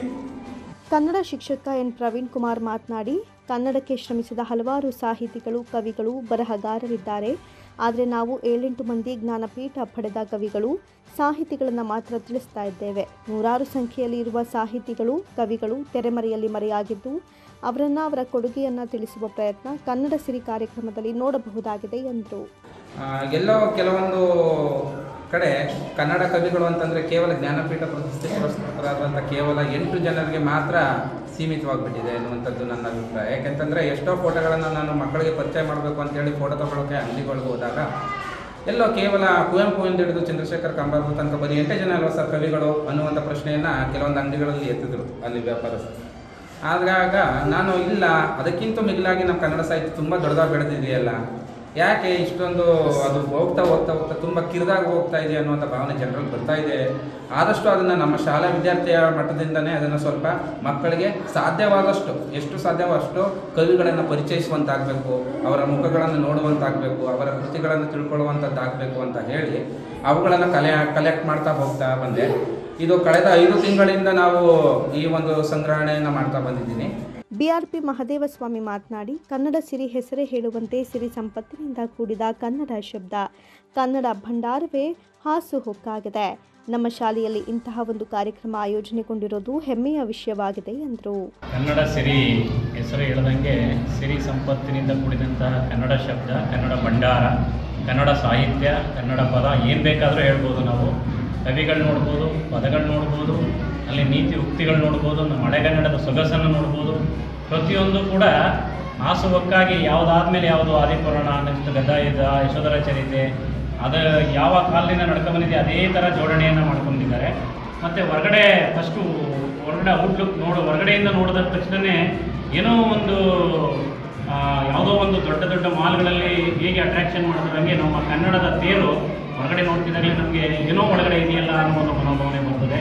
ಆ ದಿಶೆಯಲ್ಲಿ ಒಂದು ಶಾಲೆಯಲ್ಲಿ, ಅದು ತಲಕಾಡು ಹೋಬಳಿಯ ವ್ಯಾಪ್ತಿಯ ಒಂದು ಶಾಲೆಯಲ್ಲಿ ಬಹಳ ಇಷ್ಟೊಂದು ಒಂದು ಶ್ರಮವನ್ನು ವಹಿಸಿ ಮಾಡಿರುವಂತಹ ಕೆಲಸ ನಿಜಕ್ಕೂ ಸಾರ್ಥಕವನ್ನು ತರುವಂಥ ವಿಚಾರ. ಈ ಸಂದರ್ಭದಲ್ಲಿ ಮುಖ್ಯ ಶಿಕ್ಷಕಿ SM ಗಾಯತ್ರಿ, BRP ಮಹದೇವಸ್ವಾಮಿ, ಕಲಿಯೂರು ಬಸವರಾಜು, ರಘು, ನಳಿನಿ ಕುಮಾರಿ, ನಜ್ಬುಲ್ಲಾ, ಫರ್ವೀನ್, ಚೌಡಯ್ಯ, ಬಂಗಾರ ನಾಯಕ್ ಸೇರಿದಂತೆ ಇತರರು ಹಾಜರಿದ್ದರು. ರೈತರ ಪಹಣಿಯಲ್ಲಿ ವಕ್ಫ್ ಬೋರ್ಡ್ ಹೆಸರು ನೋಂದಾವಣಿ ಆಗ್ತಾ ಇದ್ದು ಇದಕ್ಕೆ ರಾಜ್ಯ ಸರ್ಕಾರದ ಕುಮ್ಮಕ್ಕಿದೆ. ಕೂಡಲೇ ರೈತರ ಪಹಣಿಯಲ್ಲಿ ವಕ್ಫ್ ಹೆಸರು ತೆಗೆದುಹಾಕದಿದ್ದಲ್ಲಿ 13ನೇ ತಾರೀಕು ಟಿ ನರಸೀಪುರದಲ್ಲಿ ನಡೆಯುವ ಮುಖ್ಯಮಂತ್ರಿಗಳ ಕಾರ್ಯಕ್ರಮದಲ್ಲಿ ಕಪ್ಪು ಬಾವುಟ ಪ್ರದರ್ಶಿಸಲಾಗುತ್ತೆ ಅಂತ ಕರ್ನಾಟಕ ರಾಜ್ಯ ರೈತ ಮೂಲ ಸಂಘಟನೆಯ ಜಿಲ್ಲಾಧ್ಯಕ್ಷ ಬನ್ನೂರು ನಾರಾಯಣ್ ಎಚ್ಚರಿಸಿದರು. ತಾಲೂಕಿನ ಬನ್ನೂರು ಪಟ್ಟಣದ ಎಪಿಎಂಸಿ ಆವರಣದಲ್ಲಿ ಸುದ್ದಿಗಾರರೊಂದಿಗೆ ಮಾತನಾಡಿ, ನಾಳೆ ಬುಧವಾರ ಟಿ ನರಸೀಪುರ ತಾಲೂಕಿನ ಹೊರಳಹಳ್ಳಿ ಫಾರ್ಮ್ ಬಳಿ ಇರುವ ಮೊರಾರ್ಜಿ ದೇಸಾಯಿ ವಸತಿ ಶಾಲೆಯ ಬಳಿ ಅಭಿವೃದ್ಧಿ ಕಾಮಗಾರಿಗಳಿಗೆ ಶಂಕುಸ್ಥಾಪನೆ ನೆರವೇರಿಸಲು ಬರ್ತಾ ಇದ್ದು, ಈ ಸಂದರ್ಭದಲ್ಲಿ ಕಪ್ಪು ಬಾವುಟ ಪ್ರದರ್ಶಿಸಲಿ ಸರ್ಕಾರದ ನಡೆಯ ವಿರುದ್ಧ ಪ್ರತಿಭಟಿಸುವುದಾಗಿ ತಿಳಿಸಿದರು. ಇತ್ತೀಚಿನ ದಿನಗಳಲ್ಲಿ ಕರ್ನಾಟಕದ ರೈತರ ಆಸ್ತಿಗಳ ಮೇಲೆ ಹಾಗೂ ಸಾರ್ವಜನಿಕ ಆಸ್ತಿಗಳ ಮೇಲೆ ವಕ್ಫ್ ಬೋರ್ಡ್ ಪ್ರಭಾವ ಬೀರ್ತಾ ಇದ್ದು ಇದಕ್ಕೆ ರಾಜ್ಯ ಸರ್ಕಾರದ ಕುಮ್ಮಕ್ಕಿದೆ ಅಂತ ಆರೋಪಿಸಿದರು. ಜಮೀರ್ ಅಹ್ಮದ್ ಅವರ ಹೇಳಿಕೆಗಳು ರೈತರ ಮೇಲಿನ ಗತಪ್ರಹಾರವನ್ನು ಎತ್ತಿ ತೋರಿಸ್ತಾ ಇದೆ. ರಾಜ್ಯದ ಜನರು ರೈತರು ಮತ ಹಾಕಿ ಕಾಂಗ್ರೆಸ್ ಸರ್ಕಾರವನ್ನು ರಚಿಸಲು ಅನುಕೂಲ ಮಾಡಿಕೊಟ್ಟ ರೈತರಿಗೆ ಅವರ ಪಹಣಿಯನ್ನ ಅಥವಾ ಅವರ ಆಸ್ತಿಯ ಮೇಲೆ ವಕ್ಫ್ ಬೋರ್ಡ್ ಅಂತ ಬಿಂಬಿಸ್ತಾ ಇರುವುದು ರೈತ ಕುಟುಂಬವನ್ನ ಕಂಗಾಲು ಮಾಡಿದೆ ಅಂತ ರೈತರು ಆಕ್ರೋಶ ವ್ಯಕ್ತಪಡಿಸಿದರು. ಕೂಡಲೇ ರಾಜ್ಯ ಸರ್ಕಾರ ರಾತ್ರೋರಾತ್ರಿ ಯಾವ ರೀತಿ ಪಹಣಿ ಬದಲಾವಣೆ ಮಾಡಿ ಅಂತ ನೇಮಕ ಮಾಡಿತ್ತು, ಅದೇ ರೀತಿ 24 ಗಂಟೆ ಒಳಗಡೆ ರೈತರ ಪಹಣಿಗಳಿಂದ ಅಥವಾ ಆಸ್ತಿಗಳಿಂದ ವಕ್ಫ್ ಹೆಸರು ತೆಗೆದುಹಾಕಬೇಕು ಅಂತ ಆಗ್ರಹಿಸಿದರು. ಇಡೀ ರಾಜ್ಯದಲ್ಲಿ ಕೊರೋನಾಗಿಂತಲೂ ಮಾರಕವಾದಂಥ ಒಂದು ಕಾಯಿಲೆಯನ್ನು ರೈತರ ಮತ್ತು ಸಾರ್ವಜನಿಕರ ಆಸ್ತಿಗೆ ರಾಜ್ಯ ಸರ್ಕಾರ ಮತ್ತು ಜಮೀರ್ ಅಹ್ಮದ್ ಅವರು ತಂದಿಟ್ಟಿದ್ದಾರೆ. ರೈತರ ಆಸ್ತಿಯನ್ನು ಕಬಳಿಕೆ ಮಾಡುವಲ್ಲಿ ರಾಜ್ಯ ಸರ್ಕಾರ ಮತ್ತು ಜಮೀರ್ ಅಹ್ಮದ್ ಅವರು ಕುಮ್ಮಕ್ಕನ್ನು ನಡೆಸುವ ಜಿಲ್ಲಾಧಿಕಾರಿಗಳ ಮುಖಾಂತರ ರಾಜ್ಯಾದ್ಯಂತ ಎಸಿ ಮತ್ತು ಜಿಲ್ಲಾಧಿಕಾರಿಗಳ ಮುಖಾಂತರ ರಾಜ್ಯದ ಎಲ್ಲ ರೈತರ ಆಸ್ತಿಗಳನ್ನು ಮತ್ತು ಸಾರ್ವಜನಿಕ ಆಸ್ತಿಗಳನ್ನು ಕಬಳಿಸುವುದಕ್ಕೆ ವಾಕ್ಸ್ ಬೋರ್ಡ್ಗೆ ರಾತ್ರೋರಾತ್ರಿ ನಮ್ಮ ಪಹಣಿಗಳ ಮೇಲೆ ಸಾರ್ವಜನಿಕರ ಆಸ್ತಿಗಳ ಮೇಲೆ ತಿದ್ದುಪಡಿಯನ್ನು ತಂದಿದ್ದಾರೆ. ಇದನ್ನು ವಿರೋಧಿಸಿ ಇವತ್ತು ನಾವು ರಾಜ್ಯ ಸರ್ಕಾರದ ವಿರುದ್ಧ ತಾತ್ಕಾಲಿಕವಾಗಿ ಕಪ್ಪು ಬಾವುಟವನ್ನು ಪ್ರದರ್ಶನ ಮಾಡಿ ಎಚ್ಚರಿಕೆಯನ್ನು ಕೊಡ್ತಾ ಇದ್ದೇವೆ. ಕಾರಣ ಇಷ್ಟೇ, ನರಸೀಪುರ ಭಾಗಕ್ಕೆ ಅಥವಾ ಮೈಸೂರು ಭಾಗಕ್ಕೆ ಮುಖ್ಯಮಂತ್ರಿಗಳು ಬಂದಂಥ ಸಂದರ್ಭದಲ್ಲಿ ನಾವು ಒಳನುಸುಳಿ ಮುಖ್ಯಮಂತ್ರಿಗಳು ಮತ್ತು ರಾಜ್ಯ ಸರ್ಕಾರದ ವಿರುದ್ಧ ಕಪ್ಪು ಬಾವುಟವನ್ನು ಪ್ರದರ್ಶನ ಮಾಡ್ತಾ ಇದ್ದೇವೆ. ಕಾರಣ ಇಷ್ಟೇ, ಇಡೀ ರಾಜ್ಯ ಶಾಂತಿಯುತವಾಗಿ ಕನ್ನಡ ನಾಡು ನುಡಿ ಅಂತೇಳಿ ಬಾಂಧವ್ಯ ಇದ್ದಂಥ ರಾಜ್ಯದಲ್ಲಿ ಇವತ್ತು ಕಾನೂನು ಸುವ್ಯವಸ್ಥೆ ಹಾಳು ಮಾಡಿ ಜನರ ಮಧ್ಯದಲ್ಲಿ ಜಾತಿಗಳ ಮಧ್ಯದಲ್ಲಿ ಒಂದು ಸಂಘರ್ಷವನ್ನು ತಂದಿಟ್ಟಿರುವಂಥ ಜಮೀರ್ ಅಹ್ಮದ್ ಮತ್ತು ರಾಜ್ಯ ಸರ್ಕಾರದ ಮುಖ್ಯಮಂತ್ರಿಗಳ ಕುಮ್ಮಕ್ಕನ್ನು ನಾವು ವಿರೋಧ ಮಾಡ್ತಾ ಇದ್ದೇವೆ. ಕೂಡಲೇ ಈಗಿರ್ತಕ್ಕಂಥ ವಾಕ್ಸ್ ಬೋರ್ಡ್ ಏನೋ ನಮ್ಮ ರೈತರ ಪಾಣಿ ಮೇಲೆ ಸಾರ್ವಜನಿಕರ ಆಸ್ತಿ ಮೇಲೆ ಇರ್ತಕ್ಕಂಥ ಹಕ್ಕುಗಳನ್ನ ಬಿಡುಗಡೆ ಮಾಡಬೇಕು. ರಾತ್ರೋರಾತ್ರಿ ಯಾವ ರೀತಿಯಲ್ಲಿ ತಿದ್ದುಪಡಿ ತಂದಿದ್ದಾರೆ ಅದೇ ರೀತಿಯಲ್ಲಿ ರೈತರ ಮತ್ತು ಸಾರ್ವಜನಿಕರ ಆಸ್ತಿ ಮಠಮಂದಿರ ಮೇಲೆ ಇರ್ತಕ್ಕಂಥ ವಾಕ್ಸ್ ಬೋರ್ಡ್ ಆಸ್ತಿಯ ವಿವರಗಳನ್ನು ಕ್ಲೋಸ್ ಮಾಡಬೇಕು. ಹೊಸ ತಿದ್ದುಪಡಿಯನ್ನು ತಂದು ನಮ್ಮ ಆಸ್ತಿಯನ್ನು ರಾಜ್ಯ ಸರ್ಕಾರ ನಮ್ಮ ಮಕ್ಕಳಿಗೆ ಕುಟುಂಬ ನಿರ್ವಹಣೆಗೆ ರಕ್ಷಣೆ ಮಾಡಬೇಕು ಅಂತೇಳಿ ನಾವು ಎಚ್ಚರಿಕೆಯನ್ನು ಕೊಡ್ತಾ ಇದ್ದೀವಿ. ಕನ್ನಡಪರ ಹೋರಾಟಗಾರ ವಾಟಾಳ್ ನಾಗರಾಜ್ ಅವರನ್ನ ಅಖಿಲ ಭಾರತ ಕನ್ನಡ ಸಾಹಿತ್ಯ ಸಮ್ಮೇಳನದ ಸಮ್ಮೇಳನಾಧ್ಯಕ್ಷರನ್ನಾಗಿ ಆಯ್ಕೆ ಮಾಡಬೇಕು ಅಂತ ಕದಂಬ ಸೈನ್ಯ ರಾಜ್ಯಾಧ್ಯಕ್ಷ ಬೇಕ್ರಿ ರಮೇಶ್ ಒತ್ತಾಯಿಸಿದರು. ಸುದ್ದಿಗೋಷ್ಠಿಯಲ್ಲಿ ಮಾತನಾಡಿದ ಅವರು, ಕನ್ನಡ ನಾಡು ನುಡಿ ನೆಲ ಜಲ ಕನ್ನಡಿಗರ ಸಂರಕ್ಷಣೆ, ಉದ್ಯೋಗಕ್ಕಾಗಿ ಹಿಂದಿ ಹೇರಿಕೆ, ಮಹಾಜನ್ ವರದಿ ಜಾರಿಗಾಗಿ ಕಾವೇರಿ ಮಹದಾಯಿ ನೀರಿನ ಸಮಸ್ಯೆ ಬಂದಾಗ ಕನ್ನಡಕ್ಕೆ ಧಕ್ಕೆ ಬಂದಂತಹ ಸಂದರ್ಭದಲ್ಲಿ ಸೇರಿದಂತೆ ಇತರೆ ಹೋರಾಟಗಳಲ್ಲಿ ವಾಟಾಳ್ ನಾಗರಾಜ್ ಅವರು ಸಾಕಷ್ಟು ಸೇವೆ ಸಲ್ಲಿಸಿದ್ದು, ಅವರಿಗೆ ಸಮ್ಮೇಳನಾಧ್ಯಕ್ಷ ಸ್ಥಾನ ನೀಡಿದರೆ ಕನ್ನಡಿಗರಿಗೆ ಗೌರವ ಕೊಟ್ಟಂತಾಗುತ್ತೆ ಅಂತ ಅಭಿಪ್ರಾಯ ವ್ಯಕ್ತಪಡಿಸಿದರು. ಮಂಡ್ಯ ಜಿಲ್ಲಾ ಕನ್ನಡ ಸಾಹಿತ್ಯ ಪರಿಷತ್ಗೆ ಡಾಕ್ಟರ್ ಮೀರಾ ಶಿವಲಿಂಗಯ್ಯ ಅಥವಾ ಪ್ರೊಫೆಸರ್ ಜಯಪ್ರಕಾಶ್ ಗೌಡರು ಅಥವಾ ಡಾಕ್ಟರ್ ಪ್ರದೀಪ್ ಕುಮಾರ್ ಹೆಬ್ರಿ ಈ 3 ಜನರಲ್ಲಿ ಒಬ್ಬರನ್ನ ಅಧ್ಯಕ್ಷರನ್ನಾಗಿ ಆಯ್ಕೆ ಮಾಡಬೇಕಾಗಿತ್ತು. ವೈಯಕ್ತಿಕ ಲಾಭ ದೃಷ್ಟಿಯಿಂದ ಮಾಡಲಿಲ್ಲ. ಜಿಲ್ಲೆ ಅಧ್ಯಕ್ಷರ ಸ್ಥಾನವನ್ನ ರಾಜ್ಯ ಅಧ್ಯಕ್ಷರೇ ನೀವು ನಿರ್ವಹಿಸುವುದು ಕನ್ನಡ ಸಾಹಿತ್ಯ ಪರಿಷತ್ ಇತಿಹಾಸದಲ್ಲಿ ಇಲ್ಲವೇ ಇಲ್ಲ. ಸಮ್ಮೇಳನದ ಅಧ್ಯಕ್ಷರಿಂದ ಅವರು ಭಾವಚಿತ್ರ ಇಲ್ಲದೆ ಪ್ರಚಾರ ಮಾಡ್ತಾ ಇರುವ ಕಾರ್ಯ ಅರ್ಥಹೀನ ಅಂತ ಆರೋಪ ಮಾಡಿದ್ರು. 2025ರ ಸಮ್ಮೇಳನ 6 ರಾಜ್ಯಗಳ ಗಡಿಭಾಗದಲ್ಲಿರುವಂತಹ ನಮ್ಮ ಕನ್ನಡಿಗರು ಪರಭಾಷಿಕರ ದಬ್ಬಾಳಿಕೆಯಿಂದ ತತ್ತರಿಸಿ ಹೋಗ್ತಾ ಇರುವಂತಹ ಗಡಿನಾಡು ತಾಲೂಕು ಕೇಂದ್ರಗಳಲ್ಲಿ ಮಾಡಲು ಮಂಡ್ಯ ಜಿಲ್ಲೆ ಸಮ್ಮೇಳನದಲ್ಲಿ ಒಗ್ಗಟ್ಟಾಗಿ ನಿರ್ಣಯ ಕೈಗೊಳ್ಳಬೇಕು ಅಂತ ಆಗ್ರಹಿಸಿದ್ರು. ಸುದ್ದಿಗೋಷ್ಠಿಯಲ್ಲಿ ಉಮಡಳ್ಳಿ ನಾಗೇಶ್ ಸೇರಿದಂತೆ ಇತರರು ಹಾಜರಿದ್ದರು. ಕಾರ್ತಿಕ ಮಾಸದ ಅಂಗವಾಗಿ ವಿಶ್ವ ಪ್ರಸಿದ್ಧ ಶ್ರೀ ಕ್ಷೇತ್ರ ಮೇಲುಕೋಟೆಯಲ್ಲಿ ರಾಜಮುಡಿ ಉತ್ಸವ ಅದ್ದೂರಿಯಾಗಿ ನೆರವೇರಿತು. ವಜ್ರ ಖಚಿತ ರಾಜಮುಡಿ ಹಾಗೂ 16 ಬಗೆಯ ದಿವ್ಯಾಭರಣ ತೊಟ್ಟ ಚೆಲುವನಾರಾಯಣ ಸ್ವಾಮಿ ಸಹಸ್ರಾರು ಭಕ್ತರಿಗೆ ದರ್ಶನ ನೀಡಿದ್ದಾರೆ.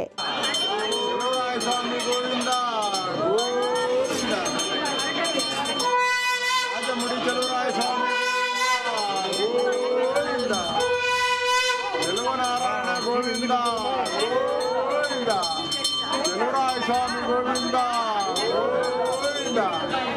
ಹೌದು, ಪ್ರತಿ ವರ್ಷದಂತೆ ಈ ವರ್ಷ ಕೂಡ ಮೇಲುಕೋಟೆಯಲ್ಲಿ ಕಾರ್ತಿಕ ಮಾಸದ ರಾಜಮುಡಿ ಉತ್ಸವವನ್ನು ಅದ್ದೂರಿಯಾಗಿ ನೆರವೇರಿಸಲಾಯಿತು.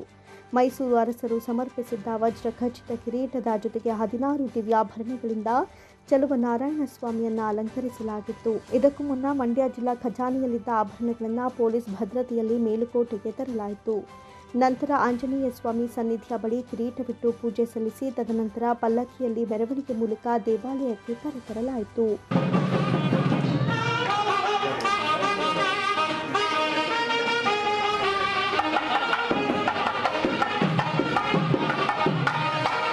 ನಂತರ ದೇವಾಲಯದ ಒಳಾಂಗಣದಲ್ಲಿ ಅಧಿಕಾರಿಗಳ ಸಮಕ್ಷಮ ರಾಜಮುಡಿ ಮತ್ತು ಗಂಡುಬೇರುಂಡ ಪದಕ ಹಾಗೂ ತಿರುವಾಭರಣಗಳನ್ನು ಸ್ಥಾನಿಕರು ಅರ್ಚಕರು ಪರಿಶೀಲಿಸಿದರು. ರಾತ್ರಿ 7:30ಕ್ಕೆ ಶ್ರೀದೇವಿ ಭೂದೇವಿಯರೊಂದಿಗೆ ಅಲಂಕೃತನಾದ ಚಲುವನಾರಾಯಣನಿಗೆ ರಾಜಮುಡಿ ಕಿರೀಟ ಧರಿಸಿ ದಿವ್ಯ ಪ್ರಬಂಧ ಪಾರಾಯಣದೊಂದಿಗೆ ಚತುರ್ವೇದಿಗಳಲ್ಲಿ ಉತ್ಸವ ನೆರವೇರಿಸಲಾಯಿತು.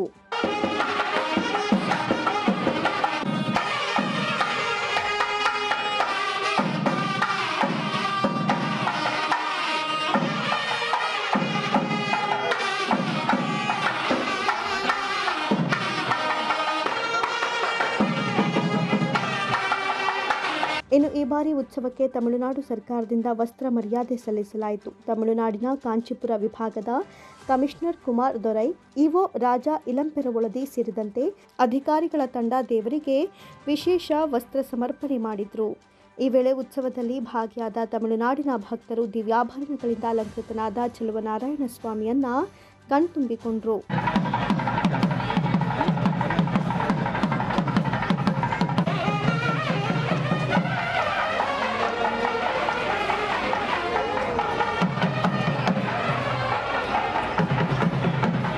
தமிழ்நாடு அரசினுடைய முதலமைச்சர் அவர்களுடைய ஆணையின்படி தமிழ்நாடு இந்து சமய அறநிலைத்துறை அமைச்சர் அவர்களுடைய உத்தரவின்படியும் தமிழ்நாட்டில் உள்ள சிறப்பான திருக்கோயில்களில் பிற மாநிலங்களில் உள்ள திருக்கோயில்களுக்கு தொடர்புடைய கோயில்களில் வஸ்திர மரியாதை செய்து இரு மாநிலங்களுக்கும் இடையே கலாச்சார உறவை மேம்படுத்தும் வகையில் இந்து சமய அறநிலைத்துறையும் அதனுடைய அதிகாரிகளும் இன்று காஞ்சிபுரம் மண்டலம் திருமங்கலம் எம்பார் சாமிகள் கோயிலிலிருந்து வஸ்திர மரியாதையை மேல்கோட்டை அருள்மிகு செல்வ நாராயணசாமி பெருமாள் திருக்கோயிலுக்கு இன்று கொண்டு வந்துள்ளோம்.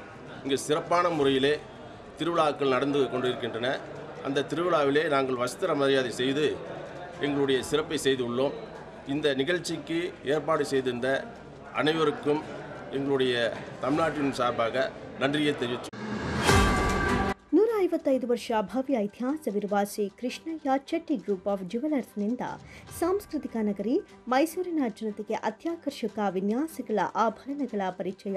ಆಕರ್ಷಕ ಆಭರಣ ಪ್ರದರ್ಶನವು ಮೈಸೂರಿನ ಹೋಟೆಲ್ ಗ್ರ್ಯಾಂಡ್ ಮಕ್ರ್ಯೂರ್ನ ನೆಲಮಹಡಿಯಲ್ಲಿರುವ ದಿ ರೀಜೆಂಟ್ ಹಾಲ್ನಲ್ಲಿ ನಡೆಯಿತು.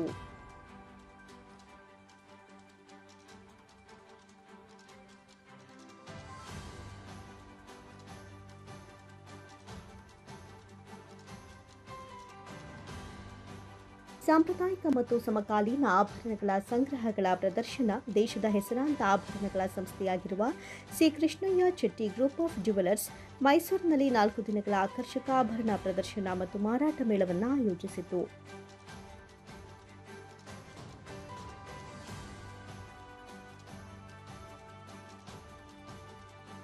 ವಿಶಿಷ್ಟ ಶ್ರೇಣಿಯೊಂದಿಗೆ ಶುದ್ಧ ಚಿನ್ನ ಮತ್ತು ರತ್ನಗಳು ಹಾಗೂ ಅತ್ಯುತ್ತಮ ಕರಕುಶಲತೆಯೊಂದಿಗೆ ಸಿದ್ಧಪಡಿಸಲಾದ ಮನಮೋಹಕ ಭವ್ಯವಾದ ಆಭರಣಗಳ ಪ್ರದರ್ಶನವನ್ನು ಭಾರತೀಯ ಹೆಸರಾಂತ ನಟಿ ಮತ್ತು ಮಾಡೆಲ್ ರೋಶಿನಿ ಪ್ರಕಾಶ್ ಅವರು ಉದ್ಘಾಟನೆ ಮಾಡಿದರು.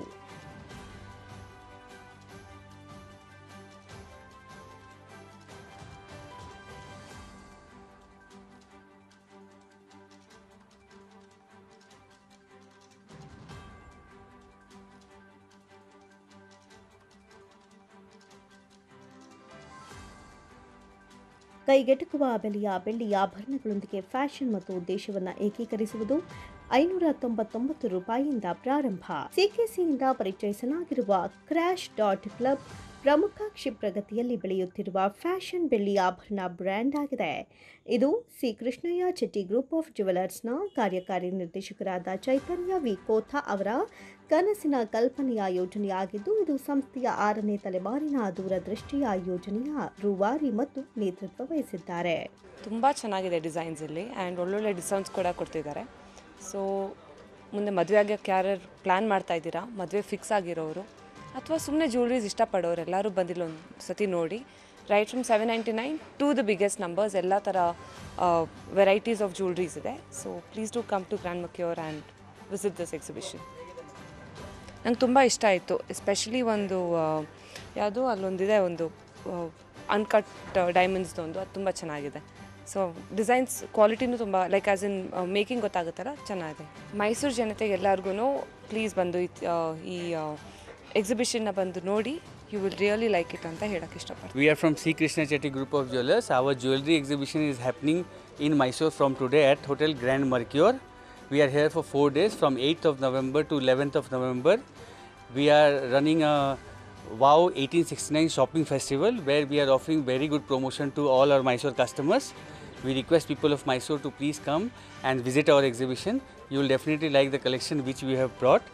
We have specially brought pieces of jewelry which people of Mysore has liked earlier in the past and which they have given us feedback about. The offer what we are giving is 3% discount for silver and gold jewelry, 6% discount for diamond jewelry, and we are giving 18.69% discount for diamond jewelry and heritage jewelry with uncut diamonds if the overall value of those jewelry is above 18.69 lakhs cumulative. Mysuru ನಗರದ ವಿದ್ಯಾರಣ್ಯಪುರಂನಲ್ಲಿರುವ ಹೆಸರಾಂತ ಸುನಿಲ್ ಅಪ್ಲಯನ್ಸಸ್ನ ಅಂಗಡಿಯಲ್ಲಿ ತಮ್ಮ ಗ್ರಾಹಕರಿಗೆ ಪ್ರತಿ ವರ್ಷ ತಮಗೆ ಬಂದ ಆದಾಯದಿಂದ ಉಡುಗೊರೆಯ ರೂಪದಲ್ಲಿ ಗ್ರಾಹಕರಿಗೆ ಸುಮಾರು 2002ರಿಂದ ನೀಡುತ್ತಾ ಬಂದಿದೆ. ಈ ಬಾರಿ ಕನ್ನಡ ರಾಜ್ಯೋತ್ಸವ ಮತ್ತು ದೀಪಾವಳಿಯ ಹಬ್ಬದ ಪ್ರಯುಕ್ತ ಗ್ರಾಹಕರು ಖರೀದಿಸಿರುವ ಪದಾರ್ಥಗಳ ಮೇಲೆ ಅದೃಷ್ಟ ಪರೀಕ್ಷೆಯ ರೂಪದಲ್ಲಿ 3 ಬಹುಮಾನಗಳನ್ನು ನೀಡಿತು. ಮೈಸೂರಿನ ಮಾಜಿ ನಗರ ಪಾಲಿಕೆ ಸದಸ್ಯರಾದ ಮಾವಿ ರಾಮಪ್ರಸಾದ್, ಮಾಜಿ ಸೈನಿಕ ನಂಜುಂಡಸ್ವಾಮಿ ಮತ್ತು ಚಲನಚಿತ್ರ ನಟಿ ರಾಧ್ಯಾ ಸಮ್ಮುಖದಲ್ಲಿ ಗ್ರಾಹಕರಿಗೆ ಅದೃಷ್ಟ ಪರೀಕ್ಷೆಯ ರೂಪದಲ್ಲಿ 3 ಬಹುಮಾನಗಳನ್ನು ಚೀಟಿ ಎತ್ತುವುದರ ಮೂಲಕ ನೀಡಲಾಯಿತು.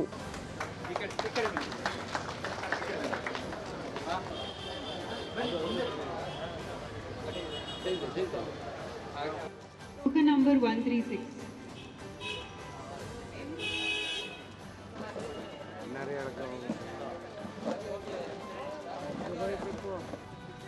ಲಕ್ಕಿ ಬಹುಮಾನದ ವಿಜೇತರು ಕೆ ಬುಚ್ಚಯ್ಯ. ಮೊದಲನೇದಾಗಿ ಲಕ್ಕಿ ಈವೆನ್ ವಿಜೇತರು ಎಲ್ಲರಿಗೂ ಕಂಗ್ರ್ಯಾಚುಲೇಷನ್ಸ್. ತುಂಬ ಒಳ್ಳೆಯ ಒಂದು ಕಾರ್ಯಕ್ರಮ ಮಾಡಿದ್ದಾರೆ. ಐ ಥಿಂಕ್ ಅದು ಕನ್ನಡದ ಮೇಲೆ ಅವ್ರಿಗಿರೋವಂಥ ಪ್ರೀತಿ ಸುನಿಲ್ ಸರ್ಗೆ ಐ ಥಿಂಕ್ ನಿಜವಾಗ್ಲೂ ಖುಷಿ ಆಗುತ್ತೆ. ಬಿಕಾಸ್ ಎಷ್ಟೋ ಜನಕ್ಕೆ ಕರ್ನಾಟಕದಲ್ಲಿದ್ದು ಕನ್ನಡ ಭಾಷೆ ಮೇಲೆ ಪ್ರೀತಿ ಇರಲ್ಲ, ಬಟ್ ಇವರಿಗೆ ಆ್ಯಂಡ್ ಕಸ್ಟಮರ್ಸ್ಗೆ ಎಷ್ಟು ಸಪೋರ್ಟಿವ್ ಆಗಿದ್ದಾರೆ. ಪ್ರತಿಯೊಂದು ಕಸ್ಟಮರ್ಸ್ ಇವಾಗ ಇಲ್ಲಿ ಸೇರಿದ್ದವರು ಪ್ರತಿಯೊಬ್ಬರು ತುಂಬ ಖುಷಿಯಾಗಿದ್ದರು ಆ್ಯಂಡ್ ವೆರಿ ಲಾಯಲ್ ಅಂಗಡಿ ಇದು. So I think Sunil appliances ಅವ್ರಿಗೆ ಆಲ್ ದ ವೆರಿ ಬೆಸ್ಟ್. ಇನ್ನೂ ಹೆಚ್ಚೆಚ್ಚು ಒಳ್ಳೆಯದಾಗಲಿ ಆ್ಯಂಡ್ ಇನ್ನೂ ಹೆಚ್ಚೆಚ್ಚು ಬ್ರಾಂಚಸ್ ಓಪನ್ ಆಗಲಿ ಅಂತ ನಾನು ವಿಶ್ ಮಾಡ್ತೀನಿ. ಸೊ ಈ ಥರ ಕಾರ್ಯಕ್ರಮ ಇನ್ನೂ ಹೆಚ್ಚೆಚ್ಚು ಆಗಲಿ ಅಂತ ಕೇಳ್ಕೊತೀನಿ. ನನ್ನ ಹೆಸರು ನಂಜುಂಡಸ್ವಾಮಿ ಅಂತ. ನಾನು ಮಾಜಿ ಸೈನಿಕ, 17 ವರ್ಷ ಭಾರತಾಂಬೆ ಸೇವೆ ಸಲ್ಲಿಸಿ ಈಗ ನಿವೃತ್ತಿಯಾಗಿ 6 ವರ್ಷ ಆಗಿದೆ. ನನಗೆ ಈ ವರ್ಷದ ಜಿಲ್ಲಾ ಕನ್ನಡ ರಾಜ್ಯೋತ್ಸವ ಪ್ರಶಸ್ತಿ ಸಿಕ್ಕಿದೆ. ಮತ್ತು ನಮ್ಮ ಸುನೀಲ್ ಅವರು ಏನು ಅವರ ಒಂದು ಬಿಸ್ನೆಸ್ಸಲ್ಲಿ ನನಗೆ ಬಂದಂಥ ಬಿಸ್ನೆಸ್ಸಲ್ಲಿ ಗ್ರಾಹಕರಿಗೂ ಸ್ವಲ್ಪ ಕೊಡಬೇಕು ಅನ್ನೋದು ಏನೋ ಒಂದು ಮನೋಭಾವನೆ ಇದೆ. ಅದನ್ನ ನೋಡಿ ತುಂಬ ಖುಷಿಯಾಯಿತು. ಮತ್ತು ಅವರು ಏನು ಲಕ್ಕಿ ಡ್ರಾ ಮಾಡಿದ್ದಾರೆ ಅದು ಪ್ರಾಮಾಣಿಕತೆಯಿಂದ ನೂರಾರು ಜನಗಳ ಗ್ರಾಹಕರ ಎದುರುಗಡೆ ಮಾಡಿದ್ದಾರೆ. ಏಕೆಂದರೆ ಇದರಲ್ಲಿ ಯಾರಿಗೂ ಮೋಸ ಆಗಬಾರ್ದು ಅನ್ನೋ ಒಂದು ಮನೋಭಾವನೆಯಿಂದ ಮಾಡಿದ್ದಾರೆ. ಮತ್ತು ಅವ್ರ ಮನೋಭಾವನೆ ಅವ್ರನ್ನ ಕಾಪಾಡುತ್ತೆ. ಇವಾಗ ಒಂದು 481 ಜನ ಗ್ರಾಹಕರಿಗೆ 2 ತಿಂಗಳಲ್ಲಿ ಅವರು ಮಾರ್ಕೆಟಿಂಗ್ ಮಾಡಿದ್ದಾರೆ. ಅದೇ ರೀತಿ ಒಂದು ವರ್ಷದಲ್ಲಿ ಒಂದು 4,000 ಜನ ಮುಟ್ಲಿ. ಮತ್ತು ಮುಂದಿನ ವರ್ಷವೂ ಇದೇ ರೀತಿ ನಮ್ಮಂಥ ಜನಸೇವಕರು ಮತ್ತು ಜನಪ್ರತಿನಿಧಿಗಳನ್ನ ಹಾಗೂ ಗ್ರಾಹಕರನ್ನ ಕರೆಸಿ ತದಾ ರೀತಿಯಲ್ಲಿ ಇನ್ನೂ ಕಾರ್ಯಕ್ರಮಗಳನ್ನ ಮಾಡಲಿ ಅಂತ ತಾಯಿ ಚಾಮುಂಡೇಶ್ವರನ ಕೇಳ್ಕೊಳ್ತೀವಿ. ಟೋಟಲ್ ಆಗಿ 3 ಬಹುಮಾನಗಳಿರುತ್ತೆ. ಫಸ್ಟ್, ಸೆಕೆಂಡ್, ಥರ್ಡ್ ಅಂತ. 3ನೇ ಬಹುಮಾನ ಗಳಿಸಿದವರು ಸಲ್ಮಾ ಅಂತ ಕಸ್ಟಮರು. ಅವರು ಮೈಕ್ರೋವನನ್ನು ಕೊಂಡ್ಕೊಂಡಿರ್ತಾರೆ ನಮ್ಮ ಅಂಗಡೀಲಿ. ಸರ್ ಏನು ಅಂತಂದರೆ ಒಂದು ಈ ಥರ ಮಾಡೋದ್ರಿಂದ ಏನಾಗುತ್ತೆ, ಒಂದು ನಮಗೂ ಒಂಥರ ಖುಷಿ ಆಗುತ್ತೆ. ಎಲ್ಲರೂ ಜನಗಳನ್ನ ಸೇರಿಸ್ಬಿಟ್ಟು ಒಂದು ಕಾರ್ಯಕ್ರಮ ಮಾಡಬೇಕು. ಏನು ಕನ್ನಡ ರಾಜ್ಯೋತ್ಸವ ಮಾಡಬೇಕು ಅಂದರೆ ನಮ್ಮ ಮೊಹಲ್ಲಾದವ್ರನ್ನೆಲ್ಲ ಸೇರಿಸಿ ನಮ್ಮ ಗ್ರಾಹಕರನ್ನೆಲ್ಲ ಸೇರಿಸ್ಬಿಟ್ಟು ಅವ್ರ ಜೊತೆ ಆಚರಿಸೋದ್ರಲ್ಲಿ ಒಂದು ಆನಂದ ಬೇರೆ ಇರುತ್ತೆ. ಈ ಸಂದರ್ಭದಲ್ಲಿ ಮಾಲೀಕರಾದ ಸುನಿಲ್ ಅಪ್ಲಯನ್ಸಸ್ನ ಮಾಲೀಕರಾದ ಸುನಿಲ್ ಮತ್ತು ಅವರ ಕುಟುಂಬಸ್ಥರು ಉಪಸ್ಥಿತರಿದ್ದರು. ಭಾಗ್ಯಜ್ಯೋತಿ ಟೆಕ್ಸ್ಟೈಲ್ಸ್, ಕ್ವಾಲಿಟಿ ಮತ್ತು ಬೆಲೆಯ ವಿಶ್ವಾಸ. 47 ವರ್ಷ ಪೂರೈಸಲು ಸಹಕರಿಸಿದ ನಮ್ಮೆಲ್ಲ ಗ್ರಾಹಕರಿಗೆ ಧನ್ಯವಾದಗಳು. ನಮ್ಮಲ್ಲಿ ಎಲ್ಲ ಶರ್ಟಿಂಗ್, ಶೂಟಿಂಗ್ ಮತ್ತು ಸಿಂಥೆಟಿಕ್ ಫ್ಯಾನ್ಸಿ ಕಾಟನ್ ಸೀರೆಗಳು, ಡಿಸೈನರ್ಗಳು ಹಾಗೂ ಕುರ್ತಿ ಸೆಟ್ಗಳು ದೊರೆಯುತ್ತವೆ. ಎಲ್ಲಾ ವಿಧವಾದ ಸೀರೆಗಳು ಮನೆಯಲ್ಲಿ ಮಾರಾಟಕ್ಕೆ ಹೋಲ್ಸೇಲ್ ದರದಲ್ಲಿ ದೊರೆಯುತ್ತವೆ. ನಮ್ಮದೊಂದು 45 to 50 years shop. Traditional pant, shirts, sarees ಎಲ್ಲ ದೊರೆಯುತ್ತದೆ. ಸ್ಯಾರೀಸ್ ಐಟಮ್ ಹೋಲ್ಸೇಲಲ್ಲೂ ಕೂಡ ದೊರೆಯುತ್ತದೆ. ರೀಸನಬಲ್ ಪ್ರೈಸಲ್ಲಿ ಉತ್ತಮ ಗುಣಮಟ್ಟದ ಪದಾರ್ಥಗಳನ್ನು ಕೊಡ್ತೀವಿ. ವಿಶ್ವಾಸದಿಂದ ತಗೊಂಡೇವು. ಒಮ್ಮೆ ಭೇಟಿ ಕೊಡಿ. ಕಾಮನಗುಡಿ ಸರ್ಕಲ್ ಹತ್ತಿರ, ಮಹಾವೀರ ಭವನದ ಎದುರು, ಆನೆಕೆರೆ ಬೀದಿ ಹತ್ತಿರ, ಜೈನರ ಬೀದಿ, ಮಂಡ್ಯ. ಸಂಪರ್ಕಿಸಿ ಹರೀಶ್ ಶೇರಿಯಾ. ದೂರವಾಣಿ ಸಂಖ್ಯೆ 9844092495. Mandya smiles, ST Jayaram minimally invasive laser and endoscopic surgeries, Mandya. ಮಲ ವಿಸರ್ಜನೆಯಲ್ಲಿ ರಕ್ತ ಬರುವುದು, ಕೀವು ಬರುವುದು, ಮೊಳಕೆ ಸಿಗುವುದು ಕಂಡುಬಂದಲ್ಲಿ ಉದಾಸೀನ ಮಾಡಬೇಡಿ. ಅಮೆರಿಕ, ಜರ್ಮನಿ ಹಾಗೂ ಕಿಂಗ್ ಜಾರ್ಜ್ ಯೂನಿವರ್ಸಿಟಿಯಲ್ಲಿ ತರಬೇತಿ ಪಡೆದ ನುರಿತ ತಜ್ಞರಿಂದ ಲೇಸರ್ ಚಿಕಿತ್ಸೆ ಮಾಡಿಸಿಕೊಳ್ಳಿ. ನಿಮಗೆ ಮಲ ವಿಸರ್ಜನೆಯಲ್ಲಿ ರಕ್ತ ಬಂದರೆ ಉದಾಸೀನ ಮಾಡಬೇಡಿ. ದಯವಿಟ್ಟು ಕೂಡಲೇ ನುರಿತ ತಜ್ಞರನ್ನು ಭೇಟಿ ಮಾಡಿ. ಬನ್ನಿ ಸ್ಮೈಲ್ಸ್ಗೆ ಲೇಸರ್ ಚಿಕಿತ್ಸೆ ಮಾಡಿಸಿಕೊಳ್ಳಿ. ಪೈಲ್ಸ್ ಇಲ್ಲದೆ ಹೋಗಿ. ಮಹಿಳೆಯರಿಗೆ ಮಹಿಳಾ ವೈದ್ಯರಿಂದ ಪರೀಕ್ಷೆ ಮಾಡಲಾಗುವುದು. ಯಶಸ್ವಿನಿ ಹಾಗೂ ರಾಷ್ಟ್ರೀಯ ಸ್ವಾಸ್ಥ್ಯ ಬಿಮಾ ಯೋಜನೆಗೆ ಒಳಪಟ್ಟಿದೆ. ಎಸ್ಟಿ ಜಯರಾಮ್ ಆಸ್ಪತ್ರೆ, ಮಂಡ್ಯ.